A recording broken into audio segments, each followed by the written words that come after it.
स्वागत नहीं करोगे हमारा। So welcome welcome welcome everyone to this amazing revision session and I hope everyone of you is doing absolutely amazing and I also hope हमारा audio video is also absolutely amazing. देखो वो आ गया। अरे कौन आ गया? इंडेस 12 का प्यारा प्यारा मीठा मीठा रिवीजन आ गया। चलो इसी बात पे सब्सक्राइब ठोको फटाफट से। हाँ, अब सुनना मेरी बात ध्यान से। मैं इस रिवीजन वीडियो के अंदर आपको पूरा इंडेस 12 रिवाइज कराने वाला हूं। मैं इसके अंदर आपको कंसेप्ट्स तो रिवाइज कराऊंगा, साथ में मैं क्वेश्चंस भी रिवाइज कराऊंगा। तो आपने पहले कितना भी पहले पढ़ रखा हो, किसी से भी पढ़ रखा हो, चीजें आपको मैक्सिमम रिकॉल हो जाएगी। बस रिवीजन वीडियो देखते समय एक बात ध्यान रखना, there will be few concepts जो शायद आपको मेरे को सुन के लगता है कि आपको याद आ गए।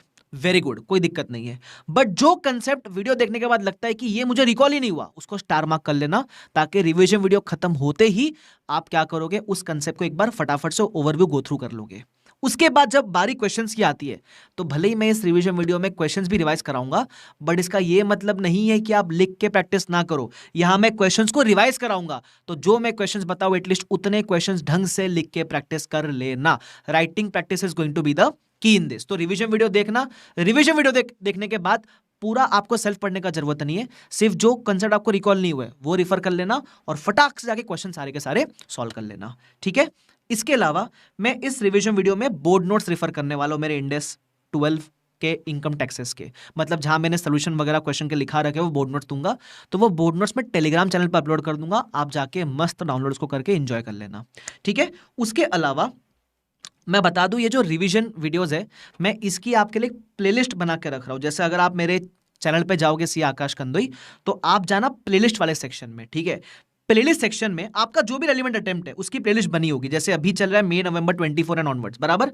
तो अगर आपका अटेम्प्ट बाद में कभी आता है और आप ये वीडियो बाद में कभी देख रहे हो, तो आपके अटेम्प्ट की प्लेलिस्ट बनी होगी। तो यहां बहुत सारे, ऑलमोस्ट सारे इंडेक्स के रिविजन अवेलेबल है, बराबर। कुछ अभी मैंने रिसेंटली डाले हैं, कुछ मैंने पहले डाले थे।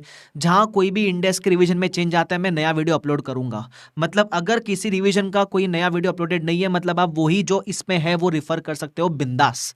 ठीक है? और कोई भी मैं नया डालूंगा तो मैं मेरे टेलीग्राम पे इन्फॉर्म करूंगा, मेरे यूट्यूब पे इन्फॉर्म करूंगा, तो आप मस्त आके उसको रिफर कर लेना। ठीक है? तो मैं ये वीडियो भी इसी प्लेलिस्ट में ऐड कर दूंगा, तो आप ये प्लेलिस्ट वगैरह सेव करके रख लो अपने पास। ठीक है? तो फटाफट से शुरू करते हैं, सरकार देते हैं इसको भी। आ जाओ। इंडेस 12 इनकम टैक्सेस। ठीक है? अब मेरी बात ध्यान से सुनना। Starting the revision in 3 2 1 and go. सुनाओ इधर। इंडेस 12 इनकम टैक्सेस। सबसे पहले इनकम टैक्स दो प्रकार के होते हैं, एक होता है करंट टैक्स, एक होता है डिफर्ड टैक्स। दोनों मिला के बनता है इनकम टैक्स। पहले मैं आपको थोड़ा सा बैकग्राउंड देता हूँ, ठीक है, इसके बारे में। इनकम टैक्स में होता क्या है? होता क्या, अपन जब अकाउंट्स में प्रॉफिट निकालते हैं, तो अकाउंट्स के प्रॉफिट पर टैक्स अलग निकलता है, और आपको पता है ना। लेकिन आप जिस प्रॉफिट पर टैक्स भरते हो वो एज पर टैक्सेशन निकलता है। तो सपोज आपका टैक्सेशन का प्रॉफिट अलग आया, तो उस पर जो टैक्स निकला वो अलग है, और अकाउंट्स के अक्रूवल वाले प्रॉफिट पर टैक्स निकला वो अलग है, बराबर। तो इन दोनों के डिफरेंस को आप बोलते हो डिफर्ड टैक्स, बराबर। पहली चीज। सेकेंड चीज, तो करंट टैक्स क्या होता है? जो टैक्सेशन के प्रॉफिट पे आपको टैक्स पेबल आता है, जो टैक्सेशन के प्रॉफिट पे, मतलब टैक्सेशन लॉस के साथ जो प्रॉफिट निकाला, उस पर जो टैक्स भरना आ रहा है उसको बोलते हैं करंट टैक्स। सिंपल, ये बेसिक चीज समझ गया। तो करंट टैक्स वो होता है जो आप टैक्सेशन अथॉरिटी के साथ जो प्रॉफिट निकला उस पर भरते हो। डिफर्ड टैक्स क्या होता है? दोनों का डिफरेंस। अब डिफर्ड टैक्स आप ऐसे नहीं निकालते हो। एज पर Ind AS 12 for deferred tax you follow which approach? You follow balance sheet approach. वो अप्रोच क्या है मैं सिखाता हूं, टेंशन मत लो। ठीक है? चलो आ जाओ। करंट टैक्स इज बीबी का टैक्स, इनकम टैक्स इज कुछ भी बात करते रहे तुम। इधर आओ, चलो। हाँ, तो करंट टैक्स का मतलब क्या होता है फटाफट से देख लो एक बार। करंट टैक्स बोलता है current tax is the amount of income taxes in respect of taxable profit. अब बोलते हैं इसको रिकॉर्ड कैसे करें? तो आपको पता है ना, एक चीज पता है आपको, करंट ईयर के प्रॉफिट पे टैक्स करंट ईयर में नहीं, अगले साल भरा जाता है। इसी को बोलते हैं प्रीवियस ईयर और असेसमेंट ईयर। प्रीवियस ईयर मतलब वो साल जिसका आपने टैक्स निकाला, असेसमेंट ईयर वो साल जिसमें आपने टैक्स भरा। तो क्योंकि आप करंट ईयर का प्रॉफिट पे टैक्स करंट ईयर नहीं भरते हो, तो करंट ईयर में इट स्टेज लाइक अनपेड, इसलिए अपन उसको बोलते हैं लाइबिलिटी। प्रोविजन फॉर टैक्स बोल दो, करंट टैक्स लाइबिलिटी बोल दो। ठीक है? लेकिन बाई चांस अपन टैक्स भरते भी है वैसे एडवांस में, एडवांस टैक्स भरते, टीडीएस भरते, तो अगर आपने ज़्यादा टैक्स भरा है उसको अपन असेट की तरह बुक कर सकते हैं। उसको बोलते हैं advance tax, current tax asset, कुछ जो भी बोलना बोल दो। क्लियर? ठीक है। अब मेजर कौन से रेट पे करेंगे?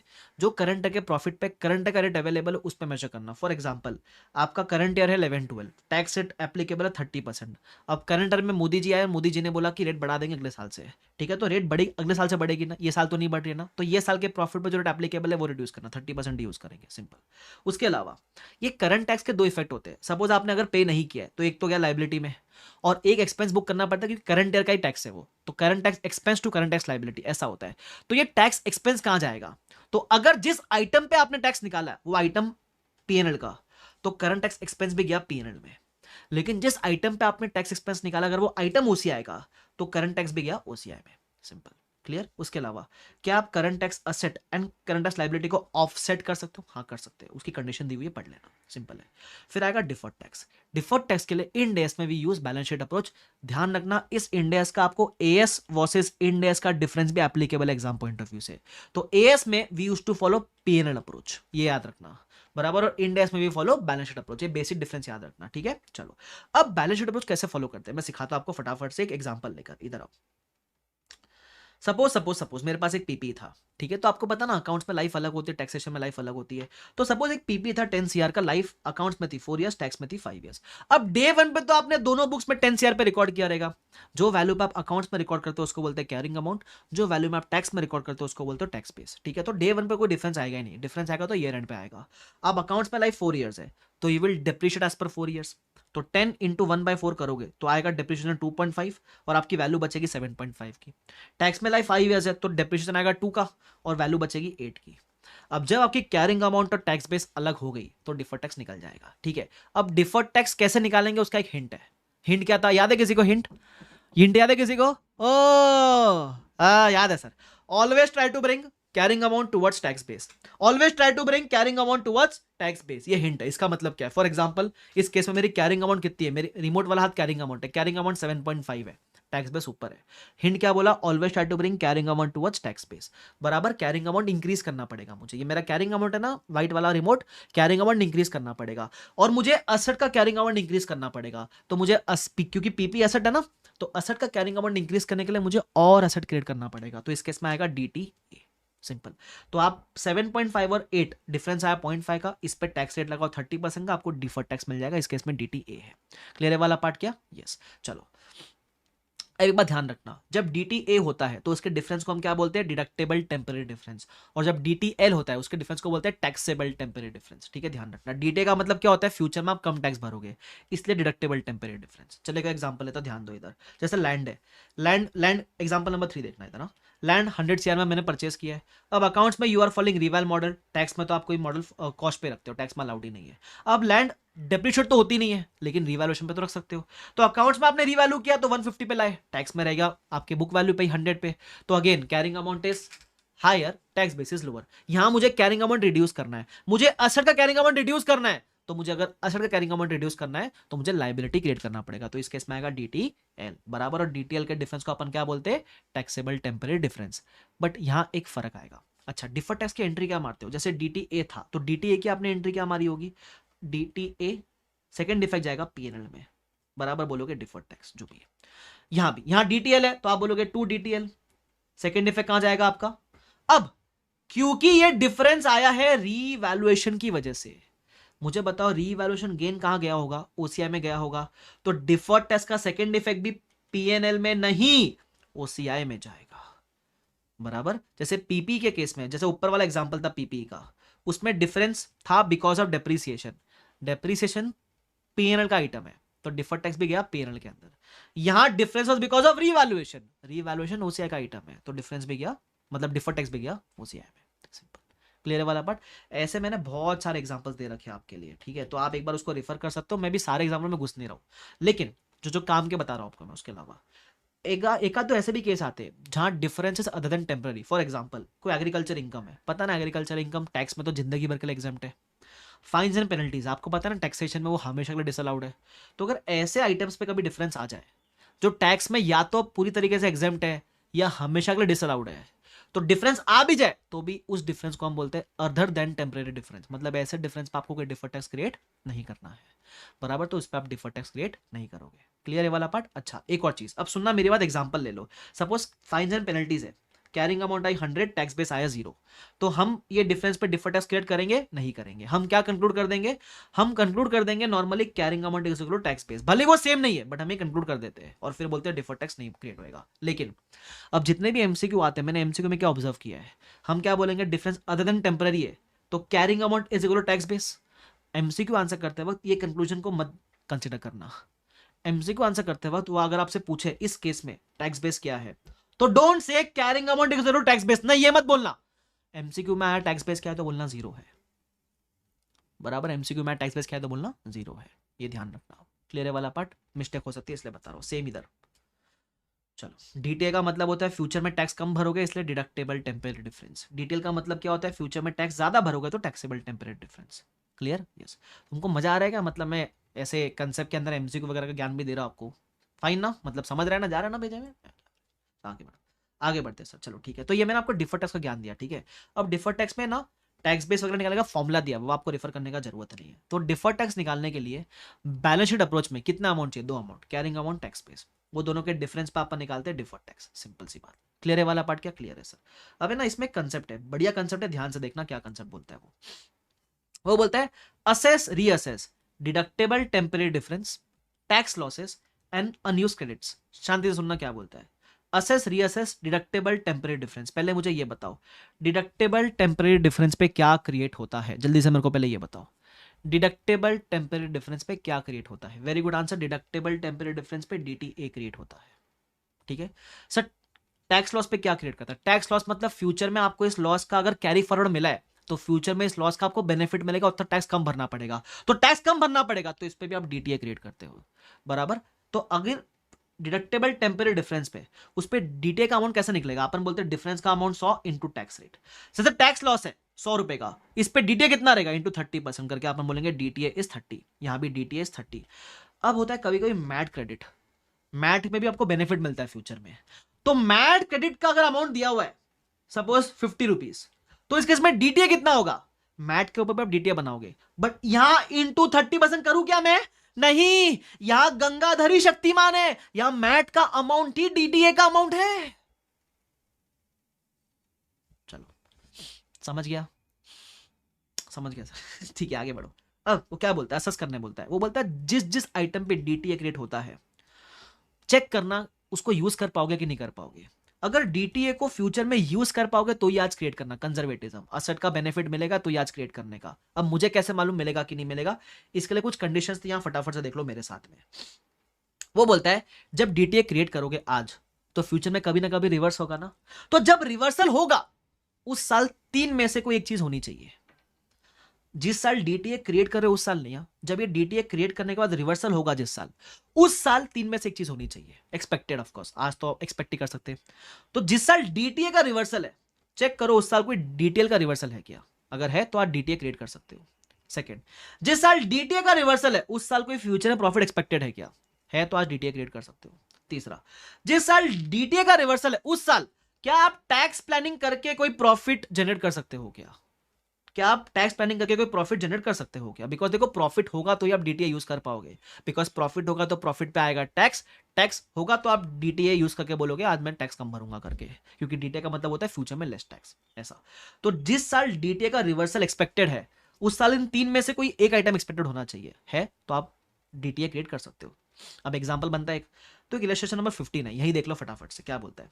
सपोज मेरे पास टैक्सेबल टेम्परेरी डिफरेंस था 9000 का, तो टैक्सेबल टेम्परेरी डिफरेंस पे डीटीएल बनता है, तो कितना बना? 2700 का बना।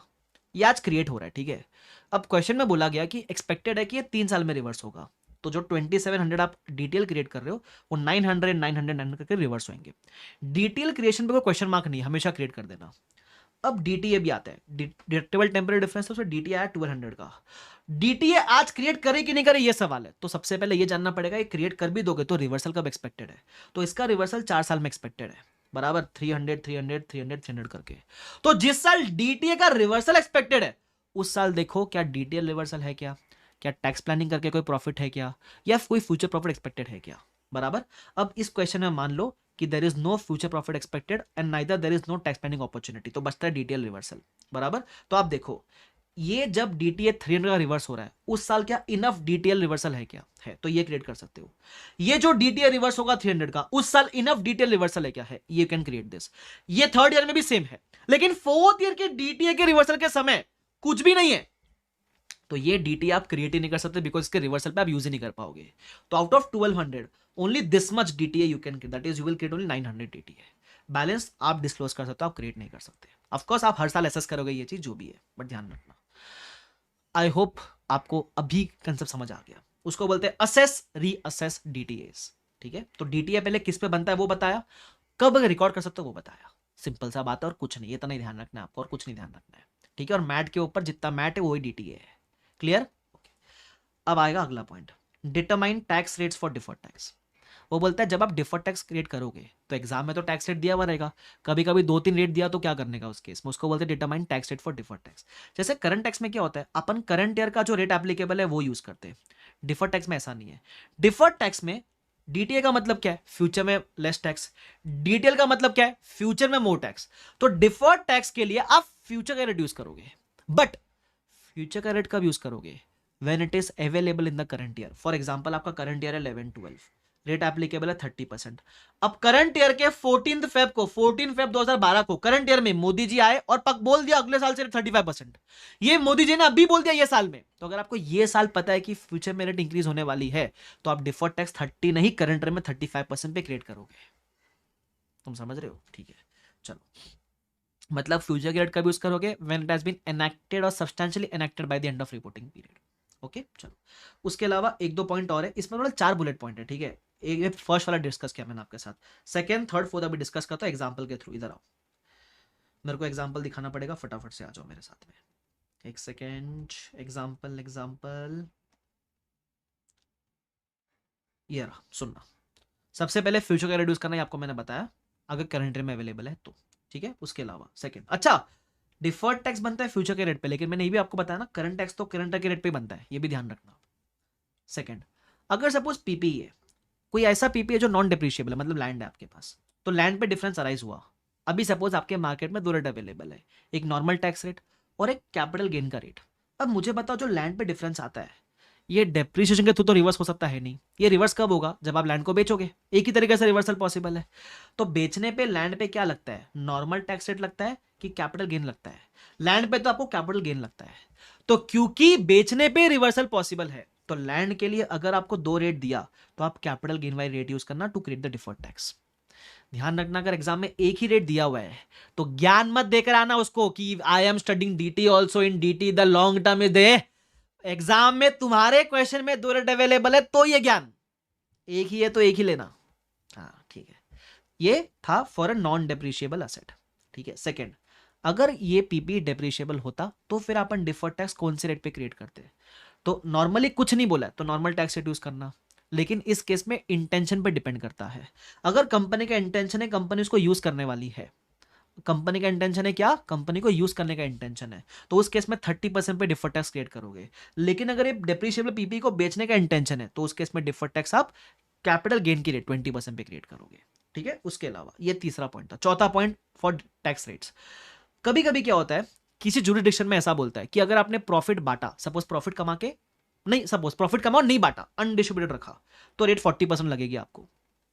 लेकिन अगर आपने प्रॉफिट कमा के बांट दिया, डिविडेंड बांट दिया, तो आपको से 30% टैक्स भरना है। मतलब they are motivating us to dividend, distribute the dividend. तो जब किसी जुरिडिक्शन में ऐसे 2 रेट अवेलेबल है कि नहीं बांटोगे तो 40%, बांटा तो 30%, तो इस केस में जब तक आप प्रॉफिट नहीं बांटते हो तब तक करंट या डिफर्ड टैक्स जो भी हो आप 40% पे क्रिएट करना। बराबर, किस पे क्रिएट करना, करंट या डिफर्ड टैक्स 40% पे क्रिएट करना है ना। फ्यूचर में जब आप डिविडेंड बांट दोगे ना, और ऐसा बोल दिया कि अगर आपने फ्यूचर में डिविडेंड बांटा तो आपने 10% टैक्स एक्सेस भरा है ना, उसका हम आपको रिफंड दे देंगे। क्या दे देंगे, रिफंड दे देंगे। तो जब फ्यूचर में डिविडेंड बांटोगे तब वो 10% रिफंड का एक करंट टैक्स असेट बुक कर लेना। सिंपल, इसका मतलब 2 बातें ध्यान रखो इस केस में। जब 2 रेट दिए हुए रहे ऐसे जुरिडिक्शन में जहां डिस्ट्रीब्यूट करने पे टैक्स कम है, नहीं डिस्ट्रीब्यूट करने पे टैक्स ज्यादा है, तो जो भी करंट या डिफर्ड टैक्स है वो आप नहीं डिस्ट्रीब्यूट करने वाले टैक्स रेट पे कंसिडर करोगे। सेकंड, जब रियल में डिविडेंड बांट दोगे तो जो एक्सेस 10% के रिफंड के लिए आप एलिजिबल हो उसका आप करंट टैक्स असेट तब बुक करना। दैट्स इट, और कुछ नहीं है इसके अंदर। क्लियर? यस, चलो आगे बढ़ जाओ सर। तो ये था आपके डिफर्ड टैक्स के बारे में, टैक्स रेट्स के बारे में। ठीक है। उसके अलावा एक बात ध्यान रखना, डिफर्ड टैक्स भले ही फ्यूचर में यूज होता है, उसको डिस्काउंट वगैरह मत करना कभी भी। उसके अलावा अकाउंटिंग फॉर डिफर्ड टैक्स का सेकंड इफेक्ट कहाँ जाता है? जैसे डिफर्ड टैक्स का एक इफेक्ट तो गया डीटीए का असेट साइड में गया, सेकंड इफेक्ट कहाँ जाएगा? तो जैसे अगर वो डिफरेंस का रीजन पीएनएल का आइटम है तो गया पीएनएल में, डिफरेंस का रीजन ओसीआई का आइटम है तो गया ओसीआई में, डिफरेंस का रीजन कोई इक्विटी का आइटम है तो जाएगा इक्विटी के अंदर। अगर डिफर्ड टैक्स बिजनेस कॉम्बिनेशन में राइज होता है तो क्या होगा बता दूं? तो उस केस में आप उसको गुडविल से एडजस्ट करते हो। इसके ऊपर एडजस्टमेंट अभी सिखाऊंगा, नीचे टेंशन मत लेना, बस ध्यान रखना, ठीक है। उसके अलावा मैं एक बात बताओ, एक सवाल पूछता हूं आपसे, मुझे जवाब देना, ठीक है। सपोज मेरा ये साल 11-12 है, ठीक है। सपोज पीपीई है, मेरा कैरिंग अमाउंट 100 है, मेरा टैक्स बेस 80 है, मेरा डिफरेंस कितना आया 20। सपोज मान लो मेरा टैक्स रेट है 30%, तो मेरा क्या आएगा? कैरिंग अमाउंट ज़्यादा, टैक्स बेस कम, कैरिंग अमाउंट कम करना, डीटीएल आएगा मेरा, ठीक है। तो कितना आएगा? 6 रुपये का, 6 रुपये का डिटेल आ जाएगा मेरा, ठीक है। अब अगर मैं अगले साल आ जाऊँ 12-13 में, मैं बोलता हूँ मेरा कैरिंग अमाउंट आज भी 100 है, मेरा टैक्स बेस आज भी 80 है, मेरा डिफरेंस आज भी 20 है, क्या मेरा डिफर्ड टैक्स का अमाउंट चेंज हो सकता है क्या? If I say my carrying amount, tax base and difference is still the same like previous year, still can the amount of deferred tax change? बताओ वो कब चेंज हो सकता है, अगर हो सकता है तो। अगर आप नहीं बोलोगे तो नहीं लिख देना, अगर चेंज हो सकता है तो बोलो कैसे चेंज हो सकता है अगले साल। हाँ जतिन, बबलू, मेरे को आंसर तो किया है, गौरव है ना, प्रतीक्षा, जयसूर्या, वो बोलते हैं सर भले ही डिफरेंस का अमाउंट सेम है तो क्या हुआ, अगले साल से रेट बदल गए तो, रेट 40% हो गए तो इट कैन चेंज। तो डिफर्ड टैक्स का amount, can the carrying amount of DTA DTL change even though there is no change in the amount of difference? Yes it can change, the important reason is change in tax rates. बाकी दो भी है, वो पढ़ोगे समझ जाएगा, but ये main है, टैक्स रेट बदल गई तो सिंपल। उसके अलावा लास्ट पार्ट में बोलता है क्या डीटीए डीटीएल भी नेट ऑफ कर सकते हो? हाँ कर सकते हो, बिंदास कर सकते हो, कोई दिक्कत वाली बात नहीं है। एक बात ध्यान रखना, डीटीए डीटीएल आपके बैलेंस शीट में हमेशा नॉन करंट के हेड में दिखता है, हाँ ध्यान रखना, नॉन करंट वाले साइड के हेड में, ठीक है। एनीवेज ये क्लियर है वाला पार्ट, ठीक है। मैं आगे बढ़ूं उसके पहले मेरे को एक और एग्जांपल डिस्कस करना है आपके साथ, ठीक है। प्लीज यहाँ आ जाओ मेरे पास में, फिर मैं ना 2-3 और चीजें डिस्कस करूंगा आपके इंडेक्स 12 के अंदर। जैसे है ना, मेरे पास कौन सा एग्जाम्पल था, हाँ ये था मेरे पास एग्जाम्पल, ठीक है। सपोज मैंने ना कार परचेज किया 500 में, 30% का टैक्स रेट था मेरा, ठीक है। अकाउंट्स 5 ईयर्स, टैक्स में लाइफ 4 ईयर्स, सिंपल, ठीक है। डिफर टैक्स निकालना मेरे को 5 साल का। अब मेरे को एक बात बताओ, जैसे पीपी की अपन बात करेंगे, ठीक है। तो पीपी में कैरिंग अमाउंट डे 1 पे तो सेम रहेगा, दोनों में कोई डिफरेंस आएगा नहीं। अब अकाउंट्स में लाइफ 5 ईयर्स है, टैक्स में लाइफ 4 ईयर्स है, ठीक है। तो कैरिंग अमाउंट कितना हो गया आपका? 5 ईयर्स लाइफ है तो कैरिंग अमाउंट रहेगा 400, टैक्स में रहेगा 375, डिफरेंस आएगा 25 का। क्या क्रिएट करोगे? कैरिंग अमाउंट ज्यादा है, मेरा रिमोट वाला टैक्स बेस कम है, पीपी है, तो कैरिंग अमाउंट कम करना है। जब कैरिंग अमाउंट कम करना है तो मुझे क्या क्रिएट करना पड़ेगा? असेट का कैरिंग अमाउंट कम करना है, तो I will create a DTL, ठीक है। तो मैं डीटीएल क्रिएट करूंगा, कोई दिक्कत नहीं है। ईयर 2 में जब आओगे तो कैरिंग अमाउंट हो गया 300, टैक्स बेस हो गया 250, डिफरेंस आ गया 50 का, डिफर्ड टैक्स लाइबिलिटी आया 15 का। तो ईयर 2 में जब मैं एंट्री मारूंगा डीटीएल की, तो क्या मैं पूरे 15 की एंट्री मारूंगा क्या? पूरे 15 की एंट्री मारूंगा क्या? ना मुन्ना ना। जब आप ईयर 2 में डीटीएल आपको 15 आया तो वो क्यूमुलेटिव है, टिल डेट का डीटीएल है, उसमें से आप फर्स्ट ईयर में ऑलरेडी 7.5 की एंट्री मार चुके हो, तो आप सिर्फ इंक्रीमेंटल एंट्री मारोगे, ये बात ध्यान रखना। You will only pass the incremental entry, that's it. Is this clear to everyone? ठीक है सर, ये क्लियर हो गया, मजा आ गया सर। मैं आगे बढ़ू, आगे बढ़ू, मेरे को एक और चीज दिखानी है आपको, इधर आओ। हाँ सपोज क्या हो गया, एक और एग्जांपल देखो मेरे पास है। सपोज फरारी थी मेरे पास, चीप कार फरारी, 100 लाख की मैंने फरारी ली, टैक्स है 30% है, अकाउंट्स में लाइफ 5 ईयर्स, टैक्स में लाइफ 4 ईयर्स। मैंने 1 साल के बाद फरारी को रिवैल्यू कर दिया 120 पे, ठीक है। अब आपको पता है इनकम टैक्स में तो अपन रिवैल्यू करते नहीं है, ठीक है। तो जब आपका डेप्रिशिएबल एसेट पे आपने रिवैल्यू भी किया है, तो उस केस में जो डिफरेंस आएगा ना, वो डिफरेंस का एक नहीं दो रीजन होगा, वो डिफरेंस का एक नहीं दो रीजन होगा। कैसे? देखो, जब आपने अकाउंट्स में डेप्रिशिएट किया ईयर एंड पे, तो कैरिंग अमाउंट आई 80 बराबर, if no revaluation but after depreciation. कैसे? 100 था, लाइफ 5 ईयर्स, 20 का डेप्रिसिएशन, वैल्यू बचा 80, ठीक है। आपने रीवैल्यू किया अकाउंट्स के अंदर, तो वैल्यू हो गई रियल में 120। टैक्स बेस क्या है? टैक्स में आप सिर्फ चार्ज करोगे डेप्रिसिएशन 4 ईयर्स के साथ साथ, तो इट विल बी 75। तो डिफरेंस कितने का आएगा? आप डिफरेंस के लिए कैसे कंप्यूट करोगे, डिफरेंस कैसे निकालोगे? देखो, रियल में आपके बुक्स में कैरिंग अमाउंट क्या है? रियल में तो ये कैरिंग अमाउंट है 120 की, बिकॉज आपने रीवैल्यू किया है, और टैक्स बेस क्या है 75, तो डिफरेंस मिलेगा 45 का, डिफर्ड टैक्स लाइबिलिटी आएगा 13.5 का।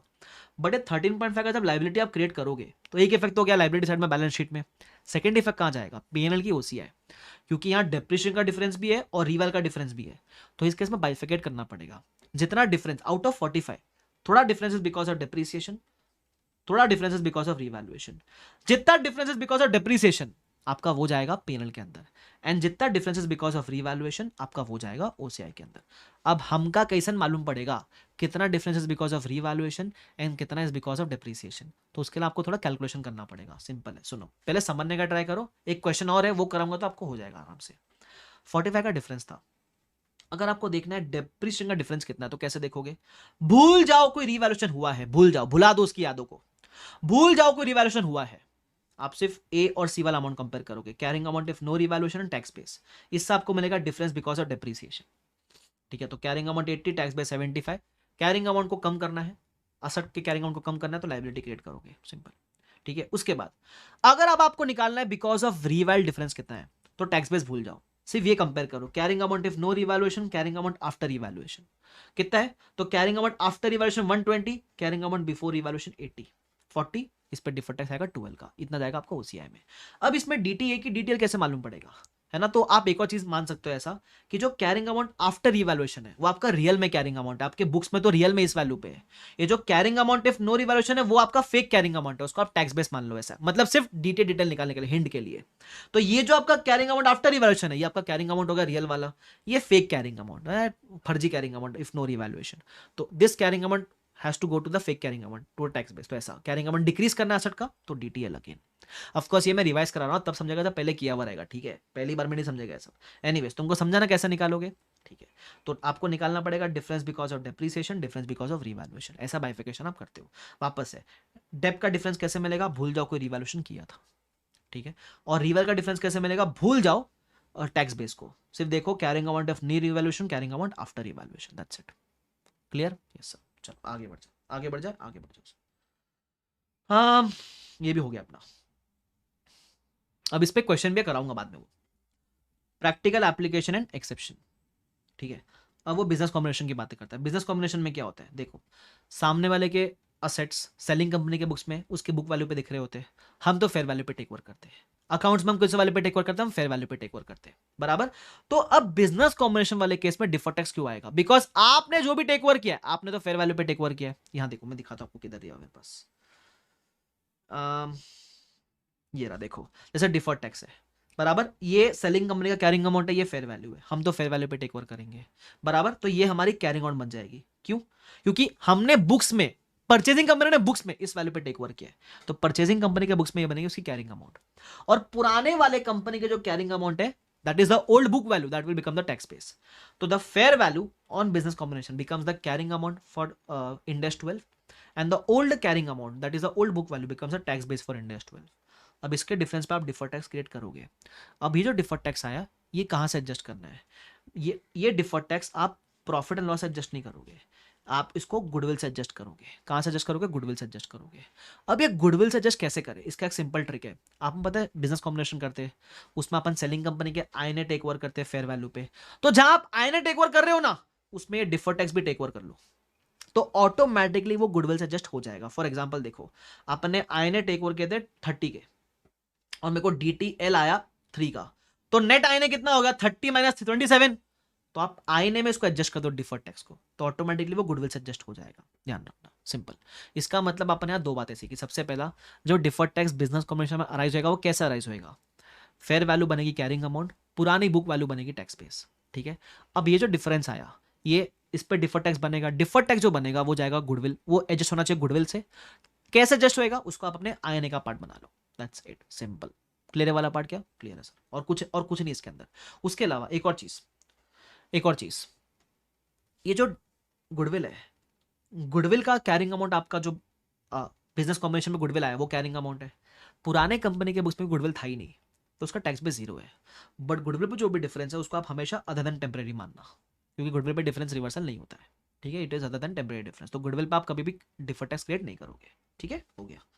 उसके अलावा second point is asset acquisition. इसमें क्या होता है, अगर आपने कोई भी असेट एक्वायर किया है, तो मैंने आपको एक बात बताई थी, सपोज पीपी खरीदा, पीपी के लाइफ अकाउंट्स में 5 ईयर्स, टैक्स में 4 ईयर्स, डजंट मैटर, डे 1 पर तो दोनों carrying amount tax base same ही रहेगा ना। डिफरेंस आना शुरू होएगा वो ईयर एंड से आना शुरू होएगा। डे 1 पे आपका कैरिंग अमाउंट भी 10 होगा, टैक्स बेस भी 10 होगा। तो बोलते हैं ऐसा कोई भी एसेट लायबिलिटी आप एक्वायर करोगे जिसका डे 1 पे carrying amount tax base same है, उस पर आप डिफर्ड टैक्स नहीं निकालोगे, ऑब्वियस सी बात है वो। ठीक है, तीसरा point, share based payment. Now this is something which is important, क्योंकि ये याद करने वाला पॉइंट है। ठीक है, ध्यान रखना शेयर बेस्ड पेमेंट में क्या याद करने का है। सिंपल सा 2 पॉइंट याद रखो। सबसे पहले शेयर बेस्ड पेमेंट वाले केस में carrying amount is always zero. मैं भी लॉजिक्स में नहीं घुस रहा हूँ, ठीक है, ध्यान रखना, it is always zero. Tax base क्या रहेगा, अगर आप अकाउंट्स में खर्चा बुक करते तो कितना बुक करते उसको आप टैक्स बेस बोलोगे। ठीक है, ध्यान रखना, डिफरेंस आएगा, उस डिफरेंस पे हमेशा हमेशा हमेशा डीटीए ही बनेगा। क्यों? क्योंकि शेयर बेस्ड पेमेंट का जो बेनिफिट है एक्सपेंस का, वो टैक्सेशन में बाद में मिलता है। तो अगर किसी एक्सपेंस का बेनिफिट आपको बाद में मिलने वाला टैक्सेशन के अंदर, तो बाद में एक्सपेंस का बेनिफिट मिलेगा, मतलब बाद में टैक्स कम भरना पड़ेगा, इसलिए डीटीए। फ्यूचर में लेस टैक्स मतलब फ्यूचर में डीटीए। तो 2-3 चीज बोली मैंने, कैरिंग अमाउंट हमेशा जीरो होगी। टैक्स बेस क्या होगा, जो आप अकाउंट्स में खर्चा कैलकुलेट करोगे उसको टैक्स बेस बोलोगे। डिफरेंस आएगा, उस पर हमेशा डीटीए बनेगा। शेयर बेस्ड पेमेंट का कोई भी क्वेश्चन हो, ये लॉजिक याद रखना। एक क्वेश्चन आएगा, करवाऊंगा, याद दिलाऊंगा वापस से। ठीक है, ध्यान रखना। आगे मतलब इसको रट्टा मार के जाना आपको इतने वाले पार्ट को। आगे फिर आएगा temporary difference associated with investment in subsidiary branches associate joint venture. Simple सी बात बोलता हूँ, जब आप किसी सब्सिडी में इन्वेस्ट करते हो, मैं एसएफएस की बात करता हूँ, ठीक है, तो एसएफएस में आप अपने बुक्स में रिकॉर्ड करते हो उसको। ठीक है, उसकी कैरिंग अमाउंट कुछ तो रहती है, आप एसएफएस में उसको कॉस्ट पे भी रख सकते हो, फेयर वैल्यू पे भी रख सकते हो। ठीक है, वो इंडेक्स 27 बोलता है। अब आपने सब उसको फेयर वैल्यू पे रखा, लेकिन जो टैक्स बेस है वो तो आपका ओरिजिनल कॉस्ट पे रहेगा, बराबर। सपोज इसको आपने रखा फेयर वैल्यू पे, इस पे आपने रखा ओरिजिनल कॉस्ट पे, तो डिफरेंस आएगा। ठीक है, अब ये डिफरेंस पे आप डिफर्ड टैक्स क्रिएट करोगे, normally you will create, but इसमें एक्सेप्शन है। अगर आपका कोई भी इन्वेस्टमेंट है सब्सिडरी के अंदर, डिफरेंस आया, वो बोलता है 99% में डिफर्ड टैक्स क्रिएट करोगे, एक्सेप्ट व्हेन। अभी जो डिफरेंस है ना, ये डिफरेंस 2 ही तरीके से रिवर्स हो सकता है। कैसे? या तो तुम इन्वेस्टमेंट को बेच दो तो डिफरेंस रिवर्स हो जाएगा, या फिर आपकी सब्सिडरी आपको डिविडेंड बांटते हैं, जैसे सब्सिडरी आपको डिविडेंड बांटेगी आपका प्रॉफिट रियलाइज होएगा और ये डिफरेंस रिवर्स होना शुरू हो जाएगा। ठीक है, तो 2 तरीके से रिवर्सल पॉसिबल है, एक because of dividend and because of sale. अब अगर मैं आपसे कह दूं कि क्योंकि सब्सिडरी में इन्वेस्टमेंट है तो सब्सिडरी को कंट्रोल करता है पेरेंट। अब पेरेंट ने ठान लिया कि हम डिविडेंड बांटने नहीं देंगे, सेकंड हम इन्वेस्टमेंट नहीं बेचेंगे, मतलब रिवर्सल के 2 दरवाजे थे, तुमने दोनों दरवाजे पे कुंडी लगा दी, बोला कुंडी खड़काओ राजा, अंदर मत आओ राजा, बराबर। तो दोनों दरवाजे तुमने कर दिया बंद। रिवर्सल के थे 2 दरवाजे, दोनों दरवाजे तुमने कर दिया बंद, तो रिवर्सल पर हो ही नहीं सकता अभी। तो उस केस में आप डिफर्ड टैक्स क्रिएट नहीं करोगे, अगर ये दोनों एक्सेप्शन मीट कर जाए तो। मैं ये पॉइंट वापस रिपीट करूंगा, मैक्सिमम लोग इधर ही कंफ्यूज होते हैं, सुनना ध्यान से। अगर आपका इन्वेस्टमेंट इन सब्सिडरी है जिसका कैरिंग अमाउंट टैक्स बेस अलग है, तो डिफर्ड टैक्स निकालोगे मैक्सिमम केसेस में, एक्सेप्ट व्हेन जब पेरेंट कंट्रोल करता है डिविडेंड पॉलिसी और पेरेंट ने बोल दिया कि हम डिविडेंड बांटने नहीं देंगे, सेकंड पेरेंट ने डिसाइड कर लिया कि हम इन्वेस्टमेंट नहीं बेचेंगे। तो अगर ये 2 कंडीशन मीट हो गया तो आप डिफर्ड टैक्स क्रिएट नहीं करोगे। एग्जाम में क्या करें, तो अगर एग्जाम में इन्वेस्टमेंट इन सब्सिडरी है तो दोगलापंथी आंसर करने का, दोनों पॉइंट ऑफ व्यू से आंसर करने का, सिंपल। अच्छा, अगर यही आपका इन्वेस्टमेंट सब्सिडरी के बदले एसोसिएट या जेवी में होता तो सेम क्रिएट करने का, अगर 2 कंडीशन मीट किया तो क्रिएट नहीं करने का, सेम। बट यहां जेवी और एसोसिएट वाले केस में पेरेंट अकेला डिविडेंड पॉलिसी कंट्रोल नहीं करता है, तो यहां एग्रीमेंट चाहिए होता है with the other share holders कि हम और बाकी शेयर होल्डर मिलकर डिसाइड कर रहे हैं कि हम डिविडेंड नहीं बांटने देंगे और इन्वेस्टमेंट नहीं बेचेंगे। तो अगर ये दोनों मीट करता है तो आप फिर डिफर्ड टैक्स क्रिएट नहीं करोगे in case of associate and जेवी एज वेल। क्लियर वाला पार्ट, दैट्स इट। तो ये आपके कंसेप्ट वाला पार्ट था। अब इसमें एक और चीज है, एक मैंने नीचे दिया हुआ है, difference between end S versus as. इतना कुछ खास है नहीं, पढ़ोगे तो आपको इजीली समझ जाएगा, बराबर। लेकिन इसमें बस एक आध बात ध्यान रखना, एएस में आप बैलेंस शीट अप्रोच, एएस में आप पीएनएल अप्रोच फॉलो करते हो, इंड एस में आप बैलेंस शीट अप्रोच फॉलो करते हो, बराबर। But just give this points a read, because इसमें इतना कुछ खास है नहीं, बट कभी अगर आ गया एमसीक्यू वगैरह में तो ध्यान रखना, ठीक है। डिफरेंस आपके सिलेबस में है, 3 इंडेक्स के डिफरेंस है, इंडेक्स 12, इंडेक्स 116, इंडेक्स 115, ये 3 के डिफरेंस आपके सिलेबस में है। एनीवेज, अभी भी अपने क्वेश्चंस बाकी है, तो भी क्वेश्चन कराओ क्या आपको, मीठे मीठे प्यारे प्यारे। और आपको पता है ना, इसमें एक बड़ा क्वेश्चन भी, वो भी कराऊंगा आपको अच्छे से, ठीक है। आ जाओ फटाफट से, क्या बोलते हैं सुनो। सबसे पहले हाँ, इलस्ट्रेशन नंबर 12 कॉमन पूल का क्वेश्चन था, लेकिन मेरे को लगता है अभी तुम लोग हो एलिजिबल तो कर सकते हो ये क्वेश्चन। क्या बोलते हैं सुनना, सिंपल सी बात है। आपने मशीन लीज पे लिया, आपको पता है ना अभी एज पर इंडेक्स 116 अगर आप लेसी हो तो कोई ऑपरेटिंग फाइनेंस नहीं करने का, लेसी के लिए हमेशा आरओई और लीज लायबिलिटी बुक करेगा। तो उसने क्या बोला, डे 1 पे हम बुक करेंगे ROU असेट और लीज लाइबिलिटी। कितने बुक करेंगे? 120 पे बुक करेंगे, क्वेश्चन में बोला गया है। ठीक है, अब ROU को आप क्या करते हो, जितना लीज का पीरियड होता है में डेप्रिशिएट करोगे। LL के लिए आप बनाते हो लोन एमोर्टाइजेशन टेबल। ठीक है, ये आप अकाउंट्स में करते हो, ये आप कहां करते हो? आप अकाउंट्स में करते हो। क्या टैक्सेशन में ऐसा आप कुछ करते हो क्या? टैक्स में कुछ नहीं होता है। टैक्स में आप जब रेंट भरते हो तो जाएगा P&L के अंदर, मतलब टैक्स में ना कोई असेट क्रिएट हो रहा है और ना ही कोई लाइबिलिटी क्रिएट हो रहा है। ठीक है, तो बोलता है ईयर एंड पे अपने को इसका डिफर्ड टैक्स निकाल के देना है ईयर एंड पे। तो कैसे निकालोगे? सबसे पहले ईयर एंड पे आप बताओ ROU का कैरिंग अमाउंट कितना रहेगा, तो इसको आप डिवाइड बाय 5 करके लेस कर देना डेप्रिसिएशन 1 साल का। तो कैरिंग अमाउंट 90 बचेगा मेरे, 90 कितने नहीं, 90 नहीं बचेगा, 96 बचेगा मेरे हिसाब से, बिकॉज आपका डेप आएगा 24 का, तो कैरिंग अमाउंट 90 बचा। टैक्स बेस कितना बचेगा? 0, डिफरेंस आया 96 का। इसके ऊपर आप डिफर्ड टैक्स निकालोगे। ROU is an asset, carrying amount ज्यादा है, टैक्स बेस कम है, कैरिंग अमाउंट कम करना है, DTL निकलेगा बराबर @ जो भी परसेंट 30% दिया हुआ 30%। तो बताओगे कितना आ रहा है? 96 इंटू 30% आ रहा है 28.8। सिंपल। फिर आप लीज लाइबिलिटी की बात करोगे। लीज लाइबिलिटी वाले केस में आपका कैरिंग अमाउंट क्या रहेगा? अब आपके लिए उसको LAT बनाना पड़ेगा। यहां LAT कैसे बनाओगे? आपका ओपनिंग है 120, इंटरेस्ट @ कितना परसेंट दिया हुआ है? मेरे ख्याल से डिस्काउंट रेट 8% है, तो 8% बोलो, 120 प्लस 8%। उसके अलावा आपका जो लीज रेंटल्स है वो माइनस करना पड़ेगा आपको, वो रीपेमेंट है -30, तो यह आएगा 99.6 बराबर। क्लोजिंग आपकी आ जाएगी 99.6, तो कैरिंग अमाउंट है 99.6, टैक्स बेस तो 0 रहेगा बराबर। अब यहां डिफरेंस है 99.6 का। अब यहां लाइबिलिटी है, कैरिंग अमाउंट ज्यादा टैक्स बेस कम, लाइबिलिटी का कैरिंग अमाउंट ज्यादा, लाइबिलिटी कम करना है तो आपको DTA क्रिएट करना पड़ेगा। तो इस पे आप इंटू 30% करोगे तो आएगा 29.88, ये आपका DTA हो गया। एक हो गया DTL, एक हो गया DTA। चाहो तो नेट करके दिखा दो, तो नेट करके दिखाओगे तो 1.08 का DTA दिखेगा मेरे हिसाब से। तो नेट करके दिखाओगे तो 1.08 का DTA दिखेगा मेरे हिसाब से। खत्म कहानी, मजा आ गया भाई। ठीक है, चलो illustration number 3। This is a question जहां वो बोलता है कि आपके बिजनेस कॉम्बिनेशन में डिफर्ड टैक्स अराइज हो रहा है। तो मैंने क्या बताया था उसको, अपने INA का पार्ट बना लिया करो। सिंपल सी बात है, मैं करके दिखाता आपको कैसा है, सुनो। इलस्ट्रेशन नंबर 3, एक सेकंड देखना दो। 333 ये रहा, देखो इसमें क्या हुआ, आपने पीसी पे किया 80% के लिए 25 CR बराबर, क्योंकि 80% के लिए पीसी पे किया अपन ने सीखा ना, PC plus NCI minus INA होता है, तो प्लस NCI करोगे। ठीक है, 6 CR का आपका NCI आ जाएगा इस केस में, अगर आप NCI को फेयर वैल्यू पे रिकॉर्ड करोगे तो। ठीक है, आगे उसके बाद आप PC plus NCI minus INA करते हो। अब INA आपको बुक वैल्यू दिया हुआ है, ठीक है, आपको बुक वैल्यू दिया हुआ है, लेकिन हम तो INA फेयर वैल्यू पे टेक ओवर करते हैं, तो हम फेयर वैल्यू कहां से निकालेंगे? अब यहां डायरेक्टली फेयर वैल्यू दे नहीं रखा है, बोल रखा है हर असेट के लिए ये कैरिंग अमाउंट, ये फेयर वैल्यू, ये कैरिंग अमाउंट, ये फेयर वैल्यू, ये कैरिंग अमाउंट, ये फेयर वैल्यू।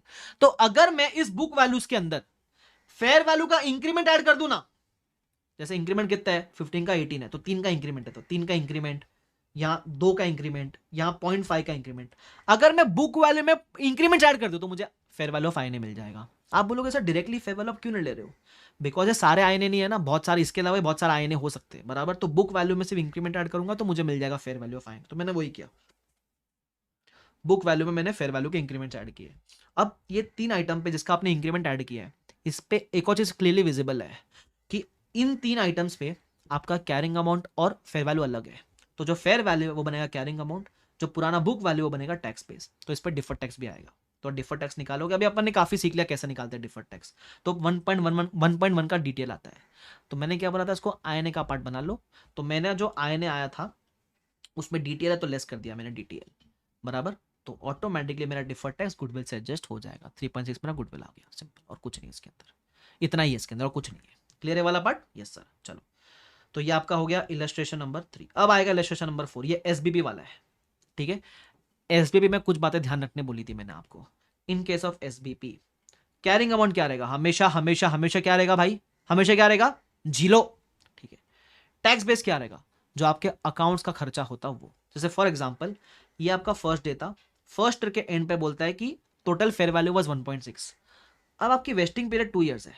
कितने ईयर्स है? 2 ईयर्स वेस्टिंग पीरियड है। तो आप खर्चा अगर बुक करते हैं तो 1.6 तुरंत पूरा नहीं बुक करते, आप 2 साल में बुक करते हैं ना अकाउंट्स में, बराबर क्या? तो अगर 1.6 टोटल खर्चा है तो आप प्रोपोर्शनेटली पर एनम कितना बुक करते हैं? 0.8। तो ये आपकी टैक्स बेस हो गई 0.8, समझे? तो डिफरेंस आया 0.8 का, और आपका डिफर्ड टैक्स बन जाएगा, इसमें हमेशा DTA ही बनेगा। कितना? 0.24 का टैक्स है, 30% है। ये ईयर 1 हो गया। ठीक है, अब क्योंकि वेस्टिंग पीरियड 2 ईयर्स था तो कैरिंग अमाउंट तो जीरो रहेगा। अब जब वेस्टिंग पीरियड 2 ईयर्स होता है ना, तो इसने ये बोला कि सेकेंड ईयर के एंड पे अपना फेयर वैल्यू बदल गया, फेयर वैल्यू 4.6 हो गया। तो आप बोलोगे सर अब यहां लिखो 4.6, क्योंकि टोटल लिखेंगे, क्यूमुलेटिव लिखेंगे अपन सेकेंड ईयर में टैक्स बेस तो। लेकिन second year is the last year of vesting period. Last year में आपको टैक्सेशन में उसका पूरा बेनिफिट मिल ही जाता है। मैंने क्या बोला, शेयर बेस्ड पेमेंट में टैक्सेशन में आपको बेनिफिट वेस्टिंग पीरियड खत्म होने के बाद मिलता है। ईयर 2 के एंड पे वेस्टिंग पीरियड खत्म हो चुका है, तो टैक्सेशन में आपको उसका पूरा बेनिफिट मिल चुका है। तो यहां 4.6 कुछ लिखना मत, आप सीधा सीधा बोलोगे जीरो। वाई? क्योंकि यहां आपको पूरा बेनिफिट मिल चुका है। अगर नहीं होता सर तो 3 साल का वेस्टिंग पीरियड होता तो ईयर 2 में यहां आप क्यूमुलेटिव 2 साल का एक्सपेंस लिखते फिर। बराबर? तो जब जीरो हो जाए तो डिफरेंस भी जीरो, डिफर्ड टैक्स भी जीरो। अब आप ये मत बोलना कि सर ईयर 2 में नो एंट्री। नहीं नहीं नहीं नहीं, जो आपने ईयर 1 में क्रिएट किया, ये जीरो होने का मतलब क्या है कि जो ईयर 1 में क्रिएट किया वो ईयर 2 में रिवर्स हो चुका है, तो आपको रिवर्सल की एंट्री तो जरूर मारनी पड़ेगी। क्लियर है वाला पार्ट? तो जब ये बुक किया रहेगा तो आपने एंट्री मारोगे डीटीए टू पीएनएल, तो रिवर्सल के टाइम एंट्री मारोगे पीएनएल टू डीटीए, तो रिवर्सल ऐसा करके। Is this clear to everyone? फटाफट से मुझे आप बोलोगे कि यस और नो। मैं इस चैप्टर के क्वेश्चन खासा डिटेल में जा रहा हूं ताकि आपको तकलीफ ना हो। Is this clear? अरे यस और नो? Yes sir. आगे बढ़ो सर। इलस्ट्रेशन नंबर 5 देखो, बहुत सारे क्वेश्चन कराऊंगा इसके अंदर, मजा आएगा तुमको। क्या बोलता है सुनो। A limited profit before tax according to accounts Ind AS was 100,000, taxable profit was 104,000। ठीक है, इसमें क्या पूछा आपको है ना, इसमें करंट और डिफर्ड टैक्स निकालना है। करंट टैक्स कौन से प्रॉफिट पे निकलेगा, अकाउंट्स के प्रॉफिट पे कि टैक्सेशन के प्रॉफिट पे? जल्दी से मेरे को बताओ, करंट टैक्स कौन से प्रॉफिट पे निकलेगा, अकाउंट्स के प्रॉफिट पे कि टैक्सेशन के प्रॉफिट पे? वेरी गुड आंसर, आप करंट टैक्स निकालोगे टैक्सेशन के प्रॉफिट के ऊपर। बराबर? तो 104,000 के ऊपर आप कितना रेट लगाओगे? रेट दिया हुआ है 25% का, तो 25% का आप रेट इसके ऊपर लगा दो कि कितना आ जाएगा, जो भी आपका अमाउंट आएगा मेरे ख्याल से। बराबर? 26 का अमाउंट आपका आ जाएगा, या बुक करोगे profit and loss to current tax liability. ठीक है, ओके। अब आपको निकालना है डिफर्ड टैक्स। 2 आइटम दिया हुआ है, एक आपको मशीन दिया हुआ है। ठीक है, सिंपल है, मशीन फर्स्ट आपको खरीदी तो 2 महीने का डेप्रिसिएशन अकाउंट्स के अंदर आएगा। ठीक है, वो बोलते हैं टैक्सेशन के अंदर सब कुछ सेम है, लेकिन डेप्रिसिएशन हम 6 महीने का चार्ज कर ले, बिकॉज टैक्सेशन पॉलिसी हमारा ये कि हम 6 महीना चार्ज करते हैं। बराबर? तो आपका कैरिंग अमाउंट और टैक्स बेस अलग हो जाएगा इस केस में। मेरे को दिखाना दो फटाफट से किस तरीके से हो जाएगा आपका इधर। एक सेकंड दे देना बस।